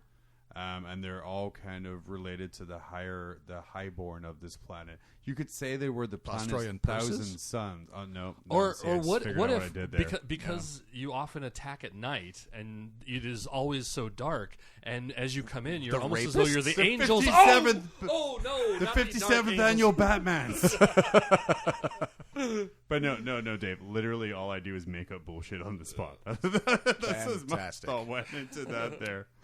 Oh man, but yeah, Imperial Guard. Good times. Take a quick break. excited. Come back, wrap it on up, Yes. and then we'll be back. Man, my old lady's so moody right now. I hate that time of the month. Not me. I buy generic tampons. They clean up all that gross lady stuff, and she's happy because we've saved money. Wow, generic tampons. I'll have to give those a try. Damn, I can't believe I lost another game. All of my dice are rolling once. Quit the whining, man. You should change your cotton. Another rending hit! Thanks, generic brand tampons. Generic brand tampons, not just for ladies. For a limited time, send in 6 applicator sticks for a free dice bag. And we're back. Yeah. So yeah, Those cookies are really good. they were. good. I wanted Man, more. Yeah. And it was so artistically laid out too. I just want to say that. Good job. Find So that's yourself a been- woman that makes money and bakes. That's the secret to life. Wow. I just want to find the first one. She doesn't listen, right? No, God, no. She doesn't even listen when I talk. Never mind when I record stuff. She's not even in the other room, so she can hear him if she wants. Shit talking commence. So yeah, that has been this episode of Mob Rules. We had a lot of fun talking about like I said, I think it was nice to kind of take a different view of the Imperial Guard. Yeah. And kind of take it from kind of a different perspective.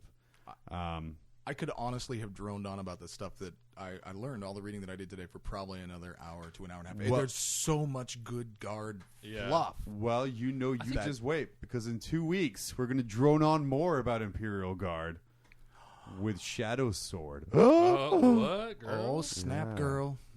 The book, the second book in the trilogy, I have not read the first book of. Okay. About Yeah, There's neither a have I. hold on. There's a first book. Baneblade. Baneblade, yeah. Baneblade is the first book. Shadow Sword is the sequel. We're just going to go right in Shadow Sword. 'Cause- Did they do the next one yet? Wait. not yet. You're This is a saying trilogy. hold on. You're saying Shadow. Somehow I heard Shadow Spire this whole time. I don't know why I was thinking that was like Shadespire. Shadespire. Was like that's. Though what I are we will doing? say, on that note, talking to Pablo from Frontline, GW is getting really behind Shadow Spire. They are. That was like at Adepticon, like that was their big thing. Like, hold your underwear, guys. There's something brand new, Shadespire, and everybody's like, what? Yeah. So and Okay, Pablo's working cool. with a game designer to help promote his well. So he's like, hey man, you really got to play it. I'm like, isn't it just Age of Sigmar? He's like, no, it's not Age of Sigmar. It's like a living card game which uses Age of Sigmar characters. So I'm very excited. Like I'm actually like as pumped as he was about it. Like I'm excited to check that out. It's a lot of fun. It was a lot of fun. Was it? We got a chance to play it at Adepticon, Yeah. but it was okay. I don't think it's like warrants that kind of like high level excitement. But They're talking cool. about it was- like magic style. it's not quite like I don't think it's going to be like go down and buy a pack of cards kind of a thing. So like they are kind of missing out on that CCG kind of feel. Isn't there but some you do kind new of non-Games Workshop related property that was just recently kickstarted that had that sort of philosophy that used little figures that had dials that were kind of like HeroClix meets Magic the Gathering. I don't know the There's name of it. lots I'm of throwing them. it out. There's lots of So those. it was like every other Mage day on Kickstarter. Mage Knight. No, it's something actually like brand new that Oh. people are going nuts over. That Oh, okay. and it's not Yeah. Shadespire. But I would play Shadespire if they wanted to send you guys a copy to play. You know. Oh man, you know what I would love to review is a free copy of Shadespire or two, so we don't have to split it up. Anybody at GW listening right now? Yeah. Would you please send us stuff for free? I don't know. Man, please check out that fantastic review of the Paint app I put up today. Just ignore the last minute when I forgot to lock my iPad screen, so I didn't rotate And a bunch. if you wouldn't mind sending me sheetrock so that I could also like, finish my basement and do a review of it, I'd appreciate that too. I would have come over and reviewed that with you had I known you were doing that. the I sheetrock? think- I honestly think this app is I will. I'm not. I will come over. 5/8 sheetrock, I'll sure come is. over and help you sheet content. Come on. Oh, just 5/8? gotta ask nicely. 10 to 5/8. The people downstairs, like they had the house before me, like for whatever fucking reason, decided to put 5/8 all throughout the downstairs. Yeah, it's obnoxious. But no, I have like a video capture card for my iPad, and I can plug a microphone into the capture card. So that's all I did. It was super simple. I was like, I'm going to do this simply. Yeah, good. It's Kissed it. so good, and Keep the it fact simple, that they're super. giving away sets to people that download it is just a nice little treat. Oh, yeah. you know. So here we're going to do some horrible plugs. I'm going to include a couple. They're giving here. away sets. Okay. Yeah, full sets. So of paints. if you How download... did I? If you download the Citadel did. Paint app Yeah. between the 16th and the 26th, Oh, I think I downloaded it on the 15th. Hopefully yeah, I me extended. too. Oh, fuck. Hopefully I extended, but you will be entered into a drawing to get... How do we get entered into it? It just You automatically Auto. answer. How does it do that? Based on you What get kind your email from the iTunes store. What kind of phone do I you have? didn't get an email from the iTunes store. Do you have iTunes? I do. That's how I got it. Oh shit! Did you get an email from iTunes? No, I did not. No, you don't. You will. No. Get, GW get your email information and From then they'll the- email a from random iTunes, person. yeah. Weird. So download the app. It's completely free. It's really easy to use. If you have any questions about it, I like I said, have a I'm gonna wonderful... go start new phone accounts so that I can get. I have a great review of it up on Mob Rules YouTube channel. Okay. Ted, you did a great freaking piece on What? Plastic Card again. Yeah, What on what? On your hobby updates and everything on the YouTube All channel. right. I worked on this last year, but I needed to make a video, so please take a look at this. I don't know that. I actually said that in the video. But yeah, your Gorkanauts. Your Gorkanauts you had in there. I gotta Summer of Works is over at the end of the week, so I've been to your house. I've seen all of the orcs you put together. I can't wait for you to do a video next year about how you put them together this year. They're fantastic it'll orcs. probably happen. Like Yeah, that. but yeah, no, But I'm not gonna do commissions anymore. So lots we'll of see. positive feedback for your plastic card work. Unless it's And we're $500 or more. Excited to see kind of some really nice Yeah. kind of plastic card tutorials because Yeah. I know I'm like, how the You know, fuck what's are kind you of great doing is that? like I think they did that video and I was like, all right, this is gonna like motivate me to do like work on something orky. And then Dave, you gave me that 30th anniversary Marine. I don't know and what you're talking about. Oh no, you didn't. And and You mean immediately your prize for Shadow Wars. I forgot it. I don't know what you're talking. No. I took picture. It's on my desk at home. Oh, nice. yeah. saw So this other Dave, Dave Peaton, with a P. It's Vaded Tion. Yeah. So anyway, like I immediately going home was like, oh, I should do a quick video on how to turn this into an Iron Hand. I didn't do it. I was like, I should. No, wait, I really shouldn't. But it'd be easy. No, I shouldn't. Oh my gosh. I think of all of the conversions you've done, the only one that I actually thought that just didn't look right was the weird chicken legs backwards leg reaver. And I like what you were going for, but it felt like you needed to start at the hip for the way that you did those legs rather than below the knee. I think it's just like that joint, the first joint that kind of comes out. I don't know what. I guess that's really your calf, and then like the rest is probably the foot, like the actual what would be the calf, but it's Right. actually like I think that one was just a little bit too long. I think it stuck out just a little bit too far. So I Good think if I thing did you it have again- like two more. that It's, you can grow legs for. Thank Allah. And your plastic card work is amazing. Like Yeah, thanks. I feel great when I do because I can take the gray plastic from GW and use plastic and sculpt and do what I can to make it into something better. And I can feel take the great. gray plastic from GW. I can apply glue and put it together per the instructions provided. Nice. Yeah. Where's my YouTube video? Me assembling. Where is your YouTube video? Hurry up. Assembling a click and like, start posting stuff, fucker. Seriously. But, for me, whoa. Your microphone's limp. I felt like I was back at the porn studio again. The thing just waved. I still have the microphones out in my car from the convention. And I didn't want to get it out, so I got the old one. It's fine. No, and for me, that's something that I like to do. Is, I can cut plastic bits off and put it together. I am not a plastic art person, and I was like, yeah, I could probably do plastic art. I did some plastic art work. It felt pretty good. And then you were like, check out what I did. And I went, oh. Yeah, don't look at this over here. None of this. I bought this like this. Somebody else did it. I'm not. I don't do plastic. I felt bad art. for Phil. Like during that conversation, he was like, "Oh yeah, and I created storm shields that look like somebody is opening a door."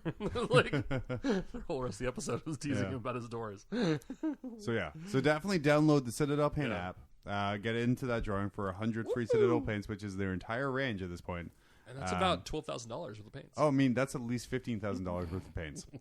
So it's a great deal for a free app. Like I said, approximately. Like I said, check out the review on the Mob Rules YouTube page. It's just me going through the app screen by screen, kind of showing you what it can do and what it can offer if you're on the fence. And even if you don't want to watch my dumb video, it's free. And your phone, your phone is amazing. The app is free, not the video. You're gonna have to watch like 2 ads, pauses in between. Well, you don't have to, but I really appreciate it when you do. Put in your credit card number. Also, I want to do a quick shout out to our roaming, I guess, third member, Phil. Who? Glacial Geek. What? What's his name? Who? Phil. Felipe. Hell. No. But the Glacial Geek. I want to do a quick shout out. He has started a Patreon page. Or Patreon page? What were we calling it? Oh, yeah, we were calling it Patron. Patron. For a while. Patreon, yeah. Now that his wonderful wife has got her amazing dream job, and they have a house or a home again. And they have a home again. He is trying to make a go of being kind of a full tube time, a full-time YouTube C-list celebrity. So he has a great Patreon. I always get it fucking wrong. Whatever it is, Patreon. He has a great Patreon campaign going where you can get early access to woos, early access or a specific. You can join a Discord channel, whatever the hell Discord is. I'm showing my age here, and a couple other things as well. So check it out. Throw a buck his way. And tell him you've never been to the Mob Rules Discord channel, and then tell Phil if you throw $1 his way that 50 cents comes back to me and Ted. So I just wanted to plug that real quick. Appreciate that. Yeah. Also plugging us, Ted. What do you have to plug? I don't know. Would listen to us Oh, again? Yeah, please? listen to that back at BC4D on the Twitters, at Mob Rules John on the Twitters, and Dave over here is Alpha Devil in AK. At Alpha Devil in AK. I would just like to say, though, with Phil leaving, I felt this tournament was fantastic. BZU was fantastic, but there was a distinct lack of woos. There was a strict ban on woos. Was there? What? No, there wasn't. On page 1 of the event packet, woo meant instant disqualification. And that was written while Phil was in state. Okay. And I'm absolutely lying about that. Yeah, I thought so. I was going to say, I read the front page just yesterday. Any of it. But you know what? It felt weird not hearing that woo in the background. And even when Phil was here, there would still be like other people would woo because it's catchy. People get it and they know it's a cheer of excitement. There was none of that. I missed his little cackle during the tournament more than that. We love you, Phil. Work. Yeah, that's right. We love you, Phil. Yeah, Phil missed you. I miss your womp womp when you roll double ones. Sweet. We care too much about Phil. Okay, let's move on. Yeah. So we'll be back in 2 weeks. Hopefully, talking about Shadow Sword. If I don't read it in time, I'm going to bullshit, make something else up on the day. God, considering it's been a while, I'll be doing the same. We're doing a 40K. You're doing a 40K podcast. We're going to talk about a fantasy card game. It's crazy. Yeah, Shadowspire. Shadowspire, that's what we're doing, right? Yeah, the sequel to Banespire. Shadowspire. Bane Blood. Determined that Dave's not going to come back next time. All right. Well, thank you so much for tuning in, everybody. Yep, and we will see you in 2 weeks. Bye-bye. Don't hit that button. This episode of Mob Rules has been brought to you by Mob Rules Media. Please join our Facebook group and be part of the conversation at facebook.com/mobrulesak. You can also email us at themob@tophat-arts.com. Thanks for checking us out, and we will see you in 2 weeks.